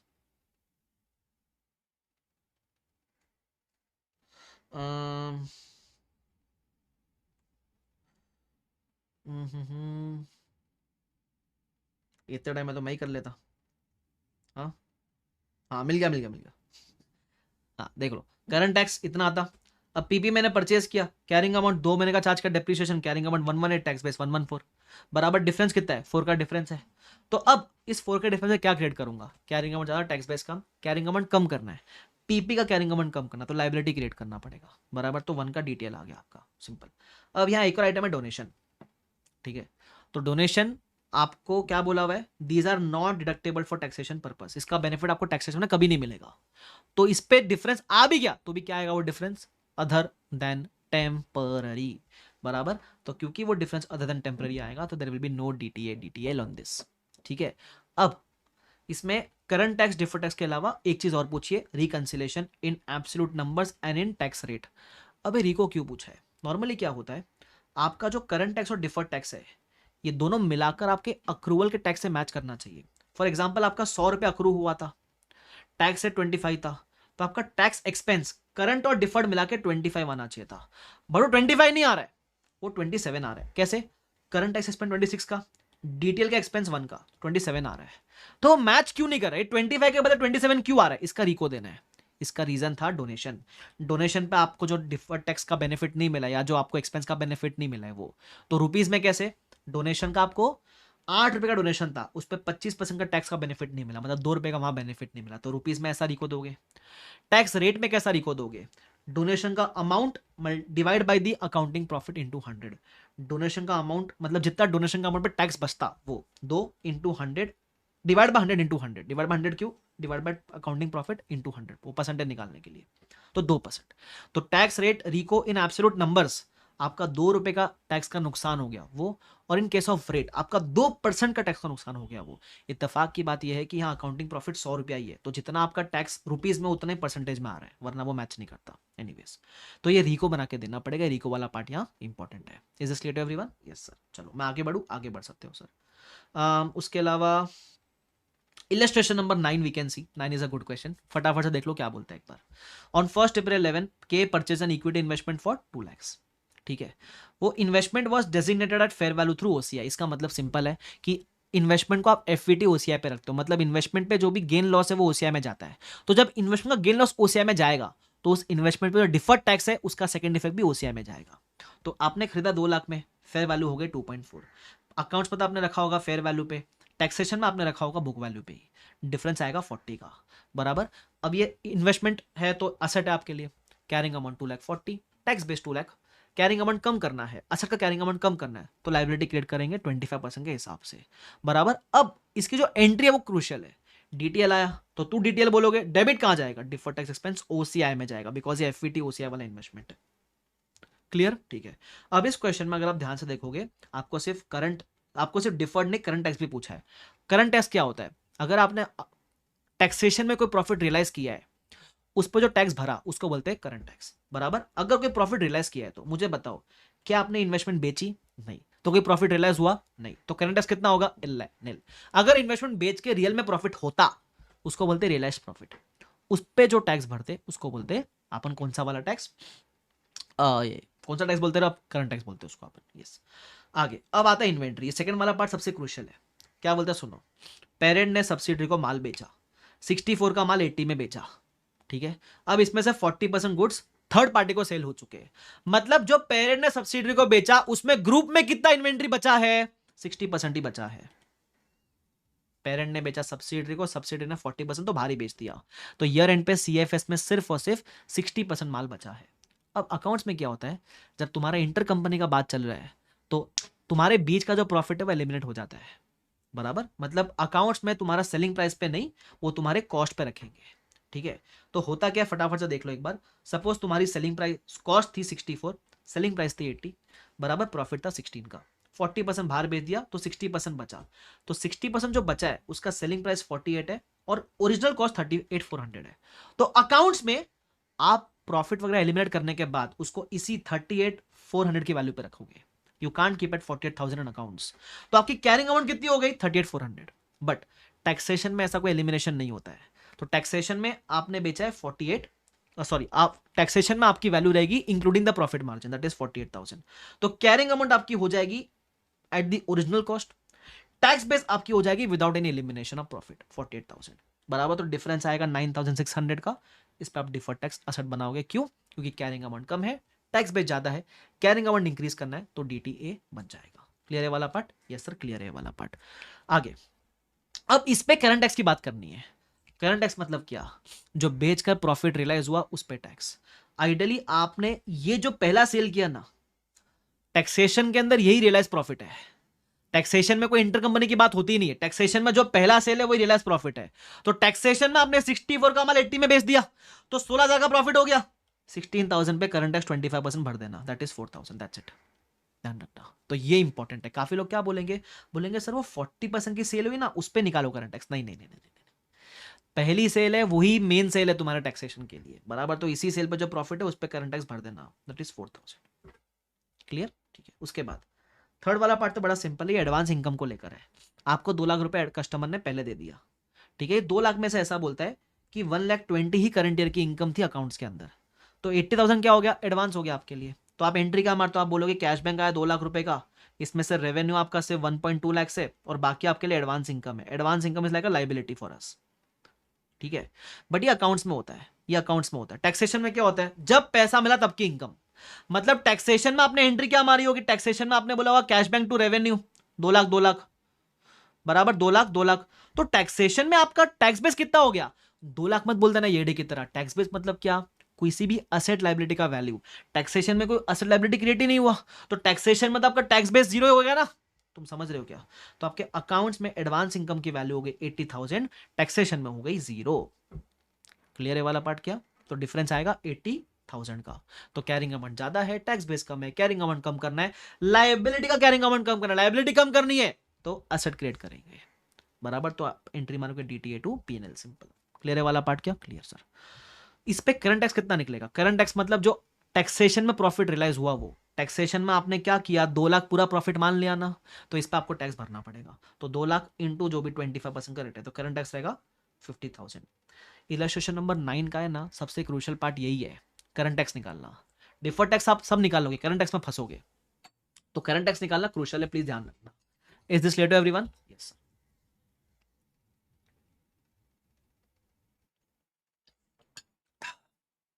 चलो आगे बढ़ू, आगे बढ़ सकते हैं सर अपन, मेरे ख्याल से मुझे देखने दो और कौन से क्वेश्चन अपन कर सकते हैं ढंग के। 15 वाला क्वेश्चन मैं करवा चुका, कंसेप्ट क्या करवाता याद है क्या? डीटीए तब क्रिएट करना जब डीटीए ए के रिवर्सल के समय वो डीटीएल रिवर्सल हो, टैक्स प्लानिंग हो, जो भी वो इसके ऊपर है, ठीक है। Yes. 16 question again a very good question, please ध्यान देना इधर। क्या बोलता है सबसे पहले? वो बोलता है हमारे पास लॉसेस है, टैक्स लॉसेस पे अपन डीटीए क्रिएट करते हैं कि नहीं करते? करते हैं ना। तो टैक्स लॉस 30 लाख का है, तो रेट कितना है? 20%। तो इस पे अपने को 20% का क्या क्रिएट करना चाहिए? डिफर्ड टैक्स असेट क्रिएट करना चाहिए, लेकिन वो तब करना जब फ्यूचर में प्रॉफिट एक्सपेक्टेड हो। वो बोलता है we do not consider that Y will make sufficient profit. तो क्या अपन इस केस में डीटीए होते हुए भी क्रिएट कर सकते हैं?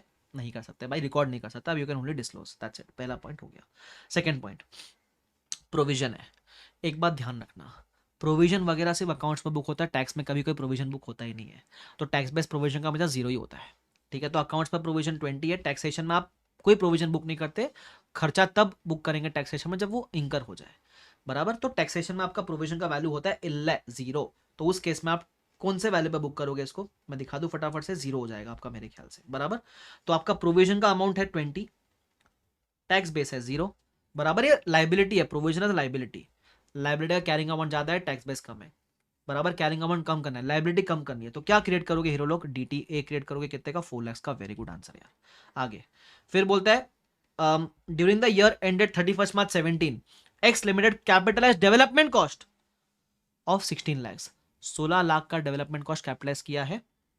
The development began to generate benefits from 1 January 18। इसका मतलब इस 16 लाख के ऊपर आप एमोटाइजेशन कब चालू करोगे? 1 जनवरी 18 में, बराबर। तो करंट ईयर में आप सिर्फ 3 महीने के लिए करोगे एमोटाइज, जैन फेब मार्च, ठीक है, ओके। उसके बाद वो क्या बोलता है? The development expenditure was fully deductible against taxable profits. बोलता है टैक्सेशन में तो इसका बेनिफिट तुमको पूरा पूरा आज मिल गया, मतलब टैक्सेशन में तुमने एंट्री क्या मारी? एक्सपेंस टू कैश बैंक, जितना भी 16 लाख 16 लाख सीधा खर्चा क्लेम कर लिया। तो टैक्सेशन में टैक्स बेस कितना बचा? जीरो, टैक्स बेस बचा जीरो, बराबर, क्योंकि पूरा बेनिफिट मिल गया। तो अकाउंट्स में आपकी वैल्यू कितनी बचेगी आफ्टर डिप्रिसिएशन? अकाउंट्स में वैल्यू बचेगी 15,20,000, क्योंकि 3 महीने का चार्ज करोगे डिप्रिसिएशन। टैक्स बेस आपका रहेगा जीरो, बराबर। अब बुद्धि लगाओ, कैरिंग अमाउंट ज्यादा है, टैक्स बेस कम है, ये है आपके लिए असेट। असेट का कैरिंग अमाउंट ज्यादा, टैक्स बेस कम, कैरिंग अमाउंट कम करना है, कैरिंग अमाउंट कम करना है, तो क्या क्रिएट करोगे? डीटीएल। तो डीटीएल कितने का आएगा मेरे ख्याल से? लाइबिलिटी आएगा 3,04,000 का, सिंपल। ऐसे आंसर करते हुए चलो, तुम चैट बॉक्स में मजा आ रहा है भाई साहब, ठीक है, आगे बढ़ो।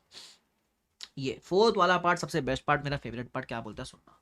वो बोलता है on 1 April 17 x borrowed 1 lakh, the cost of arranging the boring was 2 lakh. इसको बोलते हैं ट्रांजेक्शन कॉस्ट, बराबर। अब आपने लोन लिया है, फाइनेंशियल लाइबिलिटी है।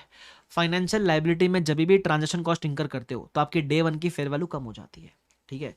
तो ऐसा समझो, आपके डे 1 पे आपकी फाइनेंशियल लाइबिलिटी की वैल्यू कितनी होगी? 1 CR minus 2 lakh, that will be 98 lakh, ठीक है। डे 1 पे, डे 1 की बात कर रहा हूं। Loan was for a 3 year period. एक सिंपल सी बात याद रखो, लोन वगैरह टैक्सेशन में हमेशा फेस वैल्यू पे रहते हैं, तो it will stay at 100 lakh, but ये डे 1 की बात है। अब मेरे को ईयर एंड की बात करनी है। ईयर एंड पे टैक्सेशन में 100 लाख पे रहेगा वो। अकाउंट्स में क्या करोगे? इसका आप बनाओगे एलएटी, 1 साल का एलएटी बनाओगे तो ईयर एंड की वैल्यू आपको मिलेगी। एलएटी कैसे बनाओगे?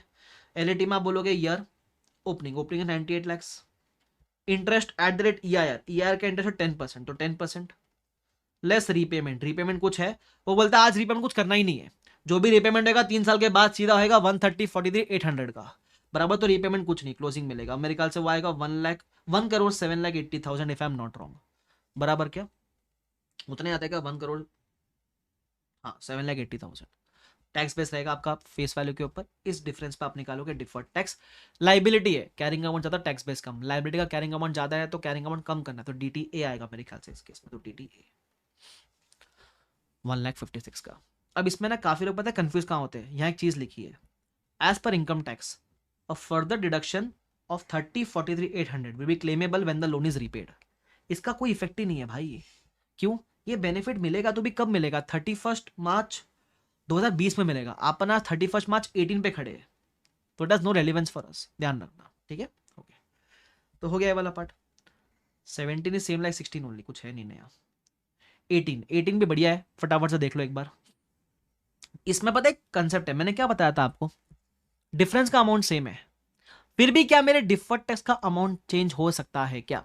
Yes, when the tax rate changes, when the tax rate changes. था क्या, अपने पास पहले के ये डिफर्ड टैक्स क्रिएटेड है, 80,000 क्रिएट किया था, उसमें से 28,000 का डीटीए ओसीआई वाला था, 52 का डीटीए पीएनएल वाला था, और ये 60 का डीटीएल है पीएनएल वाला, बट ये एज पर 40% है, अभी रेट हो गए 45%। तो आपको जो भी इंक्रीमेंट हुआ है डिफर्ड टैक्स में वो निकालना पड़ेगा। सिंपल है, देखो मैं एक करके दिखाता हूं आपको। जैसे 28,000 का डीटीए वॉज एज पर 40%, तो 45% के हिसाब से निकालते तो कितना होता है, इसकी बात कर रहा हूँ। तो 28,000 इंटू 45 डिवाइड बाय 40 करने का, तो आपको आएगा 31,500। कितने से बढ़ गया, कितने से बढ़ गया, तो आप बोलोगे 3,500 से बढ़ गया। अब डीटीए बढ़ गया तो बोलोगे डीटीए डेबिट 2, ये ओसीआई वाला डीटीए था, तो सेकंड इफेक्ट जाएगा ओसीआई के अंदर। इसी तरीके से बाकी दो को ही बढ़ाना है आपको, और कुछ नहीं करना है यार, इतना बेसिक सा काम तो आता ही है अपने को। जो डीटीए ओसीआई वाला है उसका सेकंड इफेक्ट भी जाएगा ओसीआई में, जो डीटीए पीएनएल वाला है उसका सेकंड इफेक्ट जाएगा पीएनएल में। सिंपल, दैट्स इट, खत्म हो गया। इन्होंने पता नहीं इतनी नाम कदा क्यों दे रखे सोल्यूशन के अंदर, भगवान जाने।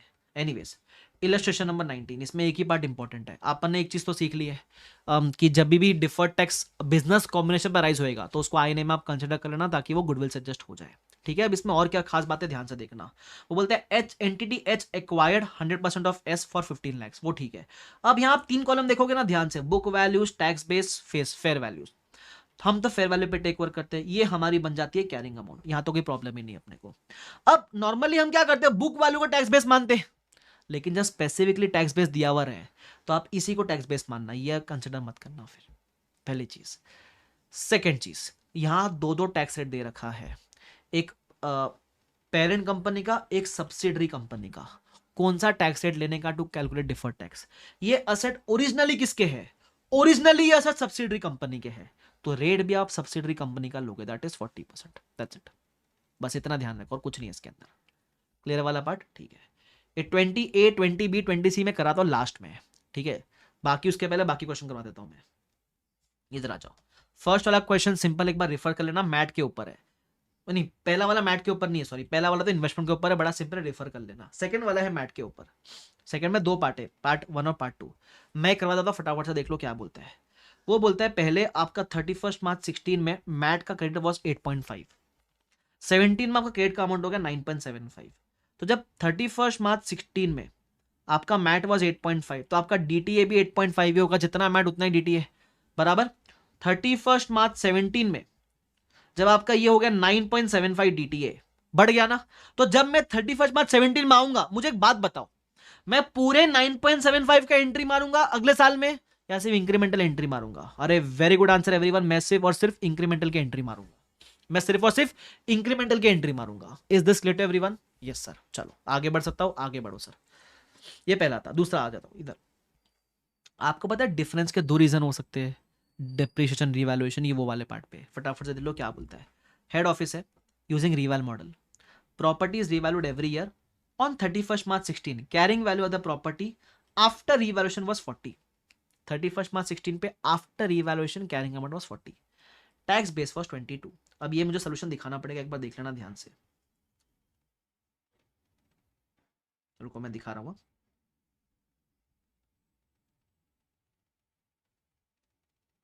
किधर गया रे, किधर गया रे,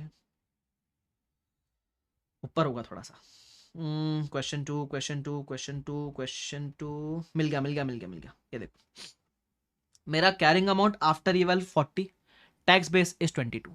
अब इसमें एक अमाउंट मिसिंग है, कैरिंग अमाउंट बिफोर रिवैल्यूएशन दिया हुआ ही नहीं था, तो एक बाय डिफॉल्ट प्रिजम्पशन लेना पड़ा मेरे को कि जो मेरा टैक्स बेस है वही मेरा कैरिंग अमाउंट बिफोर रिवैल्यूएशन रहेगा। ये मत बोलना कि 40 को मान लो कैरिंग अमाउंट बिफोर रिवैल, अरे 40 तो आफ्टर रिवैल की वैल्यू है ना यार, तो मैं बस एक ही वैल्यू बचती अज्यूम करने के लिए, तो मैंने मान लिया जो मेरी टैक्स बेस थी वही मेरी कैरिंग अमाउंट बिफोर रिवैल्यूएशन होगी। ठीक है, तो डिफरेंस कितना आएगा, 18 का मुझे डिफरेंस आएगा। कैसे, जो रियल में मेरे बुक्स में कैरिंग अमाउंट है वो 40 है, टैक्स बेस 22 है, डिफरेंस आ गया 18 का। इस पर डीटीएल निकलेगा 3.6 का। डीटीएल कैसे, असट की वैल्यू ज्यादा है, टैक्स बेस कम है, तो गिराने का तो डीटीएल आ जाएगा। ठीक है, आगे। अब इसमें डिफरेंस 18 का है। अब इस डिफरेंस का बोलोगे 2 रीजन है, एक डेप्रिसिएशन, एक रिवैल्यूएशन। अब कैसे निकालेंगे कितना difference is because of depreciation? भूल जाओ रिवैल्यूएशन को, भूल जाओ रिवैल्यूएशन को। तो यहां बिकॉज ऑफ डेप्रिसिएशन डिफरेंस कितना दिख रहा है रे? 0। वाई? बिकॉज आपने अजम्पशन ही ऐसा लिया है ना तो because of depreciation first term में डिफरेंस आएगा 0, बट फर्स्ट टर्म में तो बाकी डिफरेंस बचा बिकॉज ऑफ रीवैल्यूएशन, तो जाएगा पूरा ओसीआई के अंदर। अब कहानी बढ़ेगी 1 साल आगे। वो बोलता है अगले साल आपने डेप्रिसिएशन चार्ज किया है पीएनएल के अंदर 2 का, ठीक है, टैक्स डेप्रिसिएशन है 1.25 का, और आपने प्रॉपर्टी को दोबारा किया रीवैल्यू, तो कैरिंग अमाउंट बिफोर रीवैल 1 साल के बाद कितना होगा? 22 माइनस 2। मैंने माना है कि वो 2 का जो डेप्रिसिएशन है वो इसके लिए दिया हुआ है, ठीक है। फिर आएगा कैरिंग अमाउंट आफ्टर रीवैल्यूएशन 45। अब इसमें से ये की तरह 2 का डेप माइनस मत करना, ये आफ्टर डेप्रिसिएशन ही हम रीवैल्यूएशन करते हैं, और जो लेटेस्ट फेयर वैल्यू पूरी पूरी लिखते हैं हम लोग, बराबर। फिर टैक्स बेस, टैक्सेशन में आपका डेप वाज 1.25, तो टैक्स बेस बचेगा 20.75 का। अब डिफरेंस आएगा 24.25 का, इस पे डीटीएल बनना चाहिए 4.85 का, बट ये तो क्यूमुलेटिव टिल डेट का डीटीएल है, ठीक है। अब इस पे बस डिफरेंस का रीजन निकालना, बिकॉज ऑफ डेप्रिसिएशन कितना है, तो ये सिंपल है, रीवैल्यूएशन भूल जाओ, तो मिलेगा बिकॉज ऑफ डेप्रिसिएशन कि कैरिंग अमाउंट मेरा कितना है 20, टैक्स बेस कितना है 20.75, डिफरेंस आएगा 0.75 का। अब ये डिफरेंस पे भले ही वो नेट में डीटेल आ रहा था, लेकिन ये डिफरेंस पे डीटीए आएगा। ऐसे कैसे करके देख लो, कैरिंग अमाउंट कम है, टैक्स बेस ज्यादा है, मुझे कैरिंग अमाउंट इंक्रीज करनी पड़ेगी, तो असेट की कैरिंग अमाउंट इंक्रीज करनी है तो डीटीए ही आएगा ना भाई। तो यहां बिकॉज ऑफ डेप्रिसिएशन डीटीए आ रहा है, and because of revaluation DTL आएगा। क्यों? देख लो, बिकॉज ऑफ रिवैल्यूएशन कितना ये भूल जाओ, सिर्फ 20 एंड 45 कंपेयर करेंगे, तो 25 पे आएगा डीटीएल 5 का, तभी तो नेट करके मैच करेगा ना वो, कि आपका 0.15 का डीटीए है, 5 का डीटीएल है, नेट करके देखोगे तो 4.85 का डीटीएल आएगा, ऐसा। अच्छा, एक और चीज, जब एंट्री मारोगे ना सेकेंड ईयर में, तो ये डेप्रिसिएशन का तो डिफरेंस कितना था फर्स्ट ईयर में 0, सेकेंड ईयर में अराइज हुआ, तो ये 0.15 की पूरी एंट्री आएगी। Because of revaluation first year में डिफरेंस कितना था 3.6, सेकेंड ईयर में कितना हो गया 5, तो सेकेंड ईयर में एंट्री सिर्फ 1.4 की आएगी, आप पूरी 5 की एंट्री मत मारना। क्या तुमको समझ आया वाला बात क्या हीरो लोग? Yes yes sir. चलो आगे बढ़ो सर। ये सेकंड वाले पार्ट का अपना सेकंड वाला पार्ट था, ये सेकंड क्वेश्चन का सेकंड पार्ट बढ़िया पार्ट है, प्लीज करके जरूर देखना उसको हाथ से लिखकर, ठीक है। हाँ, एक क्वेश्चन नंबर 3 है, ये सेम है, it is same like illustration 16, एक पार्ट फर्क है सिर्फ। आपन ने पता है अभी क्वेश्चन किया, लोन लिया मैंने, उसमें ट्रांजेक्शन कॉस्ट इंकर किया, तो वो लोन पे डिफर टैक्स निकाला, इसमें एक चीज एक्स्ट्रा करने बोली है, एक एक्स्ट्रा वर्किंग है। You are also required to examine whether the effective interest arrived by the parent of the loan is in accordance with applicable Ind AS। बोलते हैं जो ER क्वेश्चन में दिया हुआ है ना, खुद से चेक करके बताओ सही है कि नहीं है। चेक कैसे करेंगे? 3 साल का लोन एमोर्टाइजेशन टेबल, 3 साल का एलईटी बनाने का, दैट्स इट। 3 साल का एलईटी बनाओगे तो अपना चेक हो जाएगा। क्लियर है वाला पार्ट? यस, खत्म। फिर उसके अलावा एक क्वेश्चन नंबर 5 है, ये मेरा ऑटोमेटिकली कवर हो जाएगा जब मैं आपको 20 ABC कराऊंगा, ठीक है, ध्यान रखना। तो ये वैसा सिमिलर क्वेश्चन नहीं है, तो वो कराऊंगा तो ये कवर हो जाएगा, बाकी एक बार अलग से देख लेना है इसको, ओके। और सॉल्व एग्जाम्पल में 2 एग्जाम्पल है, एग्जाम्पल 1 एंड एग्जाम्पल 2। मैं फटाफट से आपको रिवाइज करवा देता हूँ क्या बोलता है इस एग्जाम्पल के अंदर, यहाँ ध्यान देना एक बार, ठीक है। सुनो फटाफट से इधर क्या बोलता है। सबसे पहले बोलता है मेरी कॉस्ट है 100, कैरिंग अमाउंट 80 है, तो ये तो भूल जाओ, कैरिंग अमाउंट 80 है, और रीवैल्यू टू 150, तो रियल में आपकी कैरिंग अमाउंट हो गई 150, बराबर। और बोलता है cumulative depreciation in tax is 30, मतलब 100 में खरीदा और टैक्स में आप 30 का चार्ज कर चुके डेप्रिसिएशन, तो टैक्स बेस कितना रहेगा 70 रहेगा, डिफरेंस आएगा कितने का 80 का। इस डिफरेंस पे डिफर्ड टैक्स आएगा, मेरे ख्याल से डीटीएल आएगा, बिकॉज असेट है, कैरिंग अमाउंट ज्यादा है तो कम करना पड़ेगा, पीपी है ना। तो कितने का डीटेल आएगा हीरो लोग? 80 इंटू रेट है सपोज 30%, तो इंटू 30% कितने का आएगा 24 का डीटेल आ जाएगा, बराबर। अब इसमें एक कैच है, वो बोलता है हमारा ये केस है, तो ये था कि हम असेट को यूज करेंगे तो ये सही है। केस बी में क्या बोलता है, entity expects to recover the carrying amount by selling the asset immediately, हम बेचने का सोच रहे हैं, तो इसमें टैक्स रेट दूसरा यूज करेगा? नहीं, इसमें कुछ और बात है। बात ये है, यहां ध्यान देना, the cumulative tax depreciation 30 will be, अच्छा, if asset is sold for more than cost, अगर आपने असेट को कॉस्ट के ऊपर बेचा, मतलब 100 रुपए की कॉस्ट थी उसके ऊपर बेचा है ना, तो उस केस में sale proceeds in excess of cost will not be taxable. अगर आपने असेट को कॉस्ट के ऊपर बेचा तो जो कॉस्ट के ऊपर प्रॉफिट कमाए वो टैक्सेबल नहीं है। फॉर एग्जांपल आपने अगर असेट को 150 में बेच दिया, ठीक है, सो फॉर एग्जांपल आपका कैरिंग अमाउंट 150 है ना, टैक्स बेस 70 है, डिफरेंस यहां भी 80 का है, लेकिन वो बोलता है कि 100 के ऊपर जितने में बेचा, 100 के ऊपर अगर आपने 150 में बेचा, तो जो 50 रुपया है ना, ये आपका टैक्सेबल ही नहीं है, या एग्जम्प्ट है आपको, बराबर। क्या? तो जो कॉस्ट के ऊपर आपको मिला है, जैसे यहां अगर आप बोलते हो कि 150 में बेचने का मेरा प्लान है, तो कॉस्ट के ऊपर कितना अमाउंट है 50, तो ये 80 में से 50 का जो डिफरेंस है वो बनेगा other than temporary difference, because पे टैक्स भरना ही नहीं आपको। जो टैक्स भरना है वो सिर्फ 30 पे भरना है, तो आप इसी पे सिर्फ डिफर्ड टैक्स क्रिएट करोगे ऐसा। ओ भाई साहब, ये भी हाँ ये है। तो पहले वाले केस में जहां यूज करने का इंटेंशन है तो ये बात नहीं आएगी, जहां बेचने का इंटेंशन है तो वो बोलता है 100 रुपए के ऊपर डिफरेंस कितना है, 50 रुपए का ना। कैसा है 50 रुपया? आप 150 में बेचने का सोच रहे हो तो कॉस्ट के ऊपर कितने में बेच रहे हो, 50 रुपए एक्स्ट्रा में बेच रहे हो, तो 50 रुपए अदर टेम्परेरी डिफरेंस है, 30 पे डिफर टैक्स निकलेगा। दैट इज डिफर टैक्स इसके इसमें से 9 का आएगा, डीटीएल। एग्जाम्पल नंबर 2 भी है। अरे ये सिंपल है, ऑलरेडी करवा चुका मैं आपको। एक चीज बताई थी ना मैंने, अगर किसी जुरिडिक्शन में 2 रेट दिया हुआ है, एक डिस्ट्रीब्यूटेड प्रॉफिट के ऊपर और एक अनडिस्ट्रीब्यूटेड प्रॉफिट के ऊपर, तो उस केस में आप करंट और डिफर्ड टैक्स इस रेट पे क्रिएट करोगे विच इज अनडिस्ट्रीब्यूटेड प्रॉफिट वाला रेट। और फ्यूचर में अगर आपने डिविडेंड बांट दिया तो जो एक्सेस है 15% उसका आप रिफंड एसेट बुक कर लेना, दैट्स इट, और कुछ नहीं इसके अंदर। तो एग्जांपल नंबर 2 था। Is this clear to everyone guys? अरे यस और नो? तो मोटा मोटी वैसे तो मेरा इंडेक्स 12 खत्म हो गया है ना, वैसे तो मेरा इंडेक्स 12 खत्म हो गया, लेकिन एक प्यारा प्यारा क्वेश्चन बाकी है ना। कौन सा क्वेश्चन है वो? एक कचरा हो गया मेरे चश्मे में। हाँ, कौन सा क्वेश्चन है वो? 20 ABC। आ उसको भी सरकाता हूं, आ जाओ इधर, बढ़िया कराऊंगा उसको, मजा आएगा तुमको। बहुत बड़ा क्वेश्चन है और इसी पे ना बहुत सारी केस स्टडीज वगैरह बना रखी है ICAI ने, ठीक है। तो वो ध्यान रखना, अच्छा क्वेश्चन है, करके ही जाना है तुमको ये क्वेश्चन। मैं कोशिश करूंगा अपने बेस्ट कैपेसिटी में तुमको बढ़िया रिवीजन करवा दूं, बट खुद से एक बार कर ही जाना, ठीक है। आ जाओ, ये रहा 20A 20B 20C। चलो आ जाओ, क्या बोलता है सुनो। सबसे पहले एच, अच्छा बड़ा क्वेश्चन है ना, पहले देखो चाहता क्या है। फर्स्ट पार्ट में बहुत सारे एडजस्टमेंट है, चाहता क्या है वो ऊपर ही बोला गया, चाहता क्या है वो तुमसे। H Limited is a manufacturing company wanting to calculate its taxable profit or loss for the year ended 31st March 18. Statement of P&L and the OCI balance sheet are notes as given below. उनको क्या निकालना है? Taxable profit और loss निकालना है। ये सारे adjustment PGBP वाले हैं।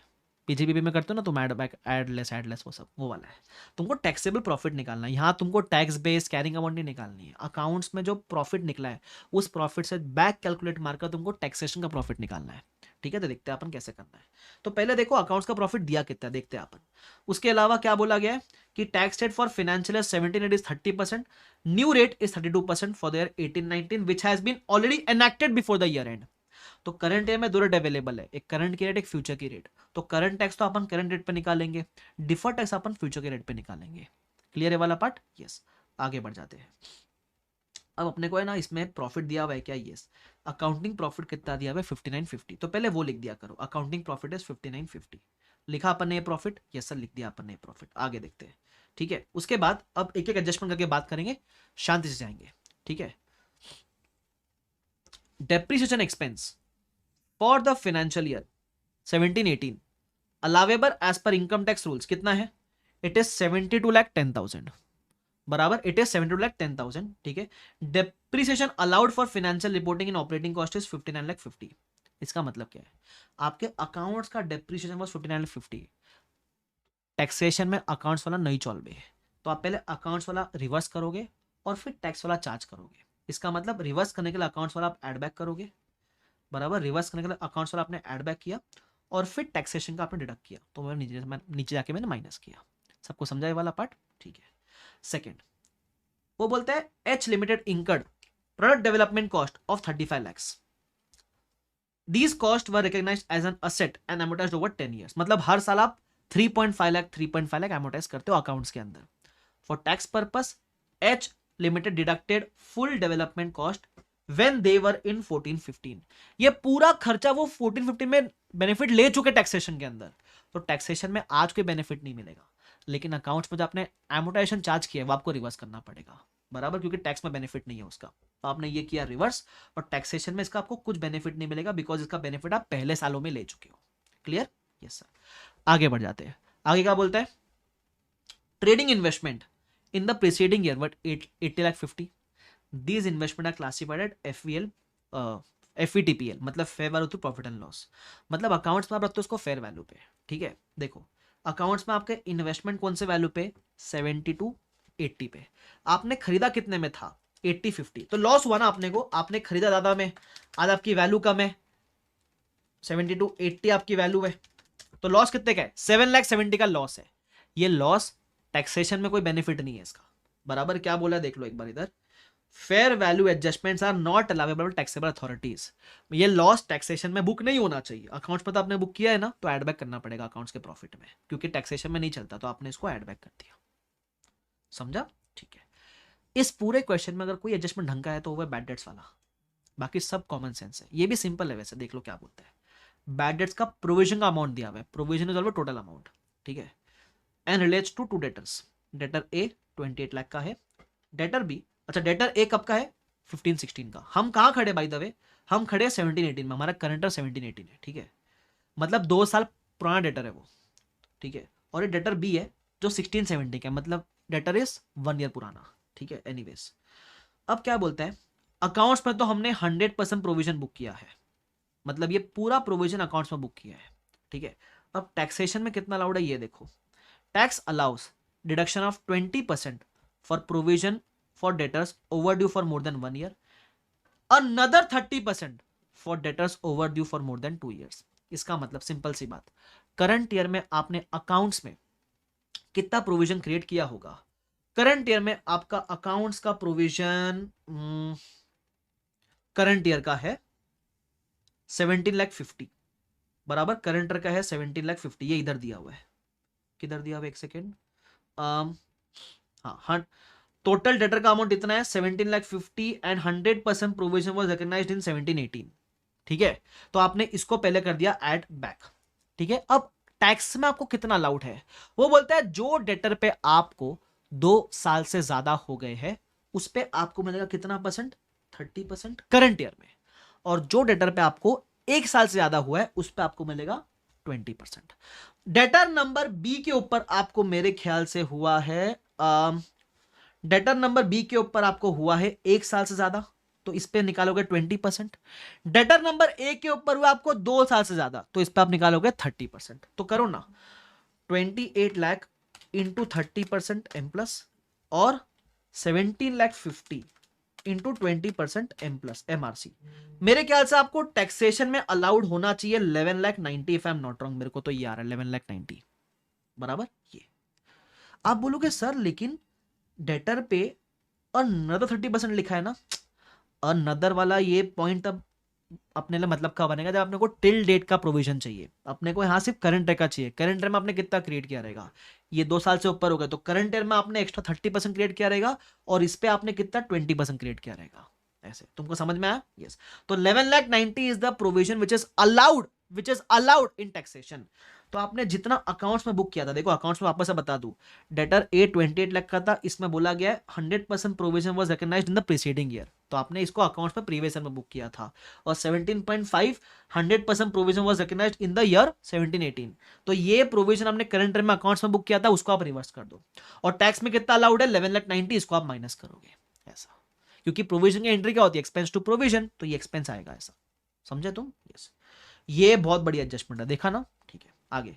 H limited created a provision for inventory obsolescence और 3,78,000 करंट ईयर में। आपको जो प्रोविजन वगैरह इन्वेंट्री का टैक्सेशन में अलाउड नहीं है, तो इसमें आपने जो इन्वेंट्री करंट ईयर में बुक किया उसको आप रिवर्स करोगे, तो ऐड बैक किया मैंने इसको, बराबर ध्यान रखना। उसके अलावा और क्या है, government grants are not taxable, full government grant is received in 17-18 is included in the balance sheet. Government grant का कोई पीएनएल पे इंपैक्ट है नहीं, तो ना कोई ऐड करना ना कोई माइनस करना है। Product warranty cost 1,75,000 are not deductible for tax until the claims are paid. Claim आपने कितना पे किया करंट ईयर में, 2,17,000। तो सबसे पहले जो वारंटी का प्रोविजन अकाउंट्स में बनाया, ये तो नहीं चलेगा आपको, तो ये पहले आपने ऐड बैक किया, क्योंकि एक्सपेंस टू प्रोविजन होता है, तो एक्सपेंस आपने ऐड बैक किया इतना। फिर जितना क्लेम पे करोगे उतना बेनिफिट मिलेगा। करंट ईयर में कितना क्लेम पे किया, 2,17,000 का, तो वो मैंने माइनस कर दिया ऐसा, ठीक है। उसके अलावा और क्या बोलता है, हेल्थ केयर बेनिफिट्स है which were introduced during the year. कितना है हेल्थ केयर का अमाउंट, ऊपर से लेना पड़ेगा आपको। हेल्थ केयर का अमाउंट है 24,50,000।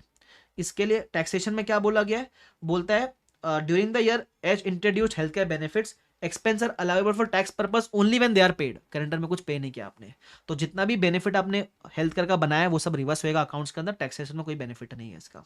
उसके अलावा penalties towards violation 62,000 are not deductible for tax purpose, तो ये पेनल्टी भी आपको एड बैक करनी पड़ेगी बिकॉज अलाउड नहीं है।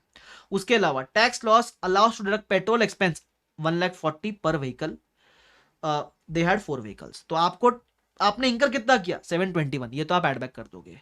अलाउड कितना है 1,40,000 इंटू 4, तो मेरे ख्याल से 5,60,000 अलाउड है।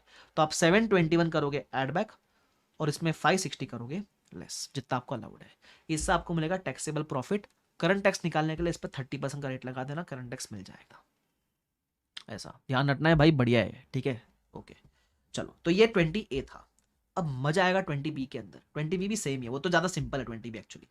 बोलते हैं सब कुछ ऊपर adjustment are same like previous example, but इसमें अपने को टैक्स बेस निकालना है। टैक्स बेस मतलब अब बैलेंस शीट में जितने भी एलिमेंट है सबके अपने को कैरिंग अमाउंट टैक्स बेस निकालने पड़ेंगे। तो फटाफट से मैं करके दिखा दूं कैसे होएगा। कैरिंग अमाउंट तो कैसे मिलेगा, जो आपकी बैलेंस शीट में वैल्यू है वो सारी कैरिंग अमाउंट हो जाएगी।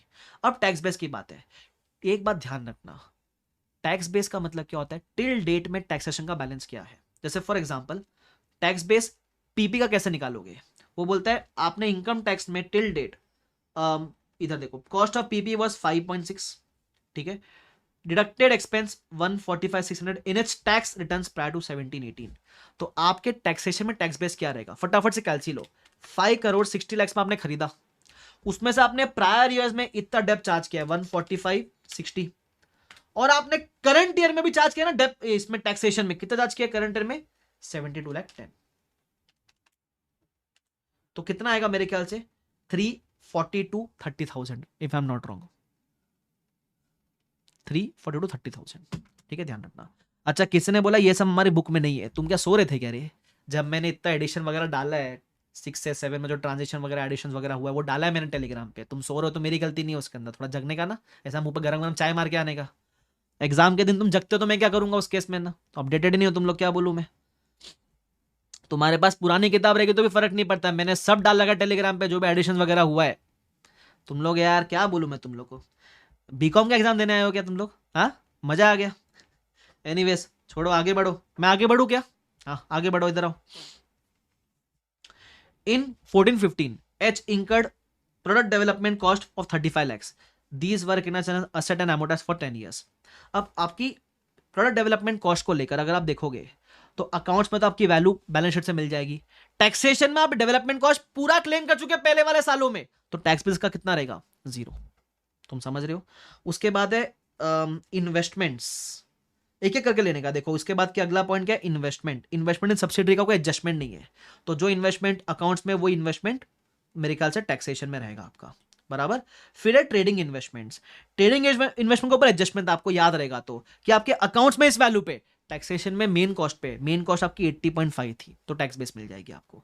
फिर आएगा ट्रेड रिसीवेबल, ये अगेन वेरी इंपॉर्टेंट, ठीक है, this is again very important. Trade receivable is after the total bad debts, बराबर, अपने अकाउंट्स के अंदर, अकाउंट्स के अंदर आफ्टर टोटल बैड डेट्स। अब आपको टैक्सेशन में वैल्यू निकाल है ट्रेड रिसीवेबल्स की, तो आप कैसे निकालोगे फटाफट से यही देख लो। एडजस्टमेंट आपको याद रहना चाहिए, मोर देन 1 ईयर पे 20%, मोर देन 2 ईयर्स वाले पे 20, तो फर्स्ट में मिला रहेगा, 30 बाद में मिला रहेगा। तो कैसे करोगे, कैरिंग अमाउंट अकाउंट्स की आपकी ये है। उसके अलावा अकाउंट्स में टिल डेट आपने इतना प्रोविजन चार्ज किया है, ये कैसे मिला, एडजस्टमेंट में लिखा था कि 17.5 करंट ईयर में अकाउंट्स में चार्ज किया है, 28 पॉइंट समथिंग आपने प्रीवियस ईयर में चार्ज किया है, बराबर क्या, तो टोटल आपने अकाउंट्स में चार्ज किया है। तो यह पहले ऐड बैक करो, बिकॉज अपने को टैक्स बेस चाहिए ट्रेड रिसीवेबल का, तो मैंने ऐड बैक कर दिया, ठीक है। अब आप ये प्रोविजन ऐड बैक करने के बाद टैक्सेशन में जो आपको अलाउ हुआ है वो माइनस करोगे। तो एक डेटर ए था जो 2 साल से ऊपर पुराना है, तो उस पर आपको 2 बार प्रोविजन का बेनिफिट मिला रहेगा, एक 20% के लिए और एक 30% के लिए। और एक डेटर है जो 1 साल पुराना है, उसको आपको सिर्फ 20% का बेनिफिट मिला होगा, ऐसे। तो आपने अकाउंट्स वाला प्रोविजन ऐड बैक किया, टैक्स वाला प्रोविजन लेस किया, तो आपको मिला ट्रेड रिसीवेबल का टैक्स बेस। ये एडजस्टमेंट इंपॉर्टेंट है, मैं रिवाइज करा सकता हूं लेकिन आपको ध्यान रख के एक बार खुद से प्रैक्टिस करना है इस चीज को, ठीक है। चलो, ये क्वेश्चन बहुत अच्छा है। देखो जब अपन प्रॉफिट लॉस का इंपैक्ट ले रहे थे तो सिर्फ करंट ईयर का इंपैक्ट लिया अपन ने, बराबर, सिर्फ करंट ईयर का इंपैक्ट लिया। जब आप टैक्स बेस निकाल रहे हो तो करंट ईयर प्रीवियस से सारे ईयर्स का इंपैक्ट लेके टैक्स बेस निकालना है। अब मैं इससे ज्यादा सिंप्लीफाई नहीं कर सकता भाई इस चीज को, ठीक है, ओके। फिर है इन्वेंट्री। इन्वेंट्री में आपके बुक्स में ये वैल्यू पे है, लेकिन दिस इज आफ्टर द वो ऑब्सोलेंस का एक एडजस्टमेंट था इन्वेंट्री का, कि इन्वेंट्री में अपने प्रोविजन बुक किया ऑब्सोलेंस का, ठीक है। टोटल प्रोविजन 630 है, ये प्रोविजन अपने को टैक्सेशन में अलाउ नहीं होते, तो आप टैक्स बेस निकालने के लिए बस ये प्रोविजन को ऐड बैक कर देना, तो आपको इन्वेंट्री की वैल्यू मिल जाएगी, ठीक है। उसके बाद और क्या है अपने बैलेंस शीट में, सिंपल है। देखो बैलेंस शीट में ना, बैलेंस शीट में आप देखते हुए चलो, एक एक आइटम मार्क करते हुए चलो। जैसे कैश एंड कैश है वो तो सेम रहेगा, शेयर कैपिटल सेम रहेगा, ये सेम रहेगा, रिवैल सरप्लस असेट लायबिलिटी थोड़ी ना, इसका कुछ करना ही नहीं है। डिफर्ड इनकम गवर्नमेंट ग्रांट, इसके लिए पता है क्या बोला था, इस पर टैक्स कभी लगेगा ही नहीं है, बराबर। तो इसका difference is other than temporary. देखो टैक्स बाद में लगने में और टैक्स कभी नहीं लगने में फर्क है, यहाँ कभी लगेगा ही नहीं। तो इसका जो डिफरेंस है वो will be other than temporary, बराबर। तो मैं दिखा देता हूं आपको एक बार, इधर आ जाओ। इसका डिफरेंस है ये रहा मेरा, अदर देन टेम्पररी। फिर लायबिलिटी फॉर वारंटी, वारंटी आपने अकाउंट्स में बुक किया, टैक्स में क्लियरली बोला था अलाउड नहीं है, तो जीरो लिखने का। ट्रेड पेबल का कोई एडजस्टमेंट नहीं है। मेडिकल एक्सपेंस का सेम प्रोविजन आपने अकाउंट्स में बना, टैक्स में अलाउड नहीं है, तो टैक्स पे जीरो लिखने का, ऐसा। तो अगर मैं मोटा मोटी आपको ऐसा बोलूं ना कि ये क्वेश्चन में एडजस्टमेंट्स कौन से इंपॉर्टेंट है, तो एडजस्टमेंट आप देखोगे ना तो सबसे इंपॉर्टेंट है बैड डेट्स वाला है, सबसे इंपॉर्टेंट। बाकी सब सिंपल है, बाकी सब आपने ऐसा मान लो जो पूरा इंडेक्स 20 में पढ़ा ना, सब उठा कर डाल के एक क्वेश्चन में दे दिया आपको। ये बी वाला पार्ट था जहां आपको टैक्स बेस निकालने बोला है। बी वाला पार्ट हो गया, तो सी वाले पार्ट में कुछ भी नहीं है। क्यों? क्योंकि सी वाले पार्ट में आपको सिर्फ डिफर्ड टैक्स निकालने बोला है।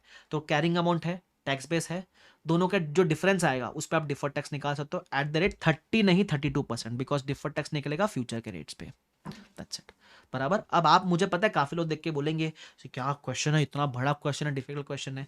नजरिया होता है देखने का, एग्जाम में आएगा तो ऐसा ABC तीनों उठा के नहीं पूछेगा तुमसे, वो 100 मार्क का क्वेश्चन बनेगा। फिर छोटे छोटे पार्ट्स पूछेगा, 10 में से 4 एडजस्टमेंट निकाल के एक क्वेश्चन बना के पूछेगा, वो 10 में से 3 एडजस्टमेंट निकाल के क्वेश्चन बना के पूछेगा, MCQ में डाल के पूछेगा। तुम समझ रहे हो? तो ये क्वेश्चन करना बहुत जरूरी है। भले घर पे करने में क्वेश्चन में लग जाए आधा घंटा, कोई फर्क नहीं पड़ेगा, करना जरूर। क्योंकि ये क्वेश्चन करोगे ना तो बाकी क्वेश्चन नहीं करोगे तो भी चल जाएगा, काफी सारे। क्लियर? यस, ठीक है। ऑफ कोर्स मैंने रिवाइज करा है, आई एम अज्यूमिंग कि पहले तुमने एक बार किया रहेगा। अगर तुमने नहीं किया है तो इसी को बार बार सुनो, खुद प्रैक्टिस करो एक बार। ओके, चलो। तो ये आपका इंडेस 12 था भाई, मजा तो आ गया, मतलब लास्ट में तो दिमाग खराब हो गया रहेगा तुम लोग का, बोले भाई क्या क्वेश्चन है भाई जो भी है ये है भाई, ठीक है। एनीवेज, तो दिस कंप्लीट्स योर इंडेस 12। तो ये 20 वाला क्वेश्चन कर लेना, बाकी मेरे ख्याल से इट इज मैनेजेबल ओनली। तो इसी बात पे, ये तो सर बड़ा वाला सरक होना चाहिए सर इस पे, तो मतलब इस पे तो एकदम पसीने छूट वाला सरक होना चाहिए सर ये तो जो भी हो, जैसा भी हो, अपन ने बढ़िया इसको खत्म कर लिया है। एक के है भाई साहब, हाँ? खत्म कर लिया, मजा आ गया सर।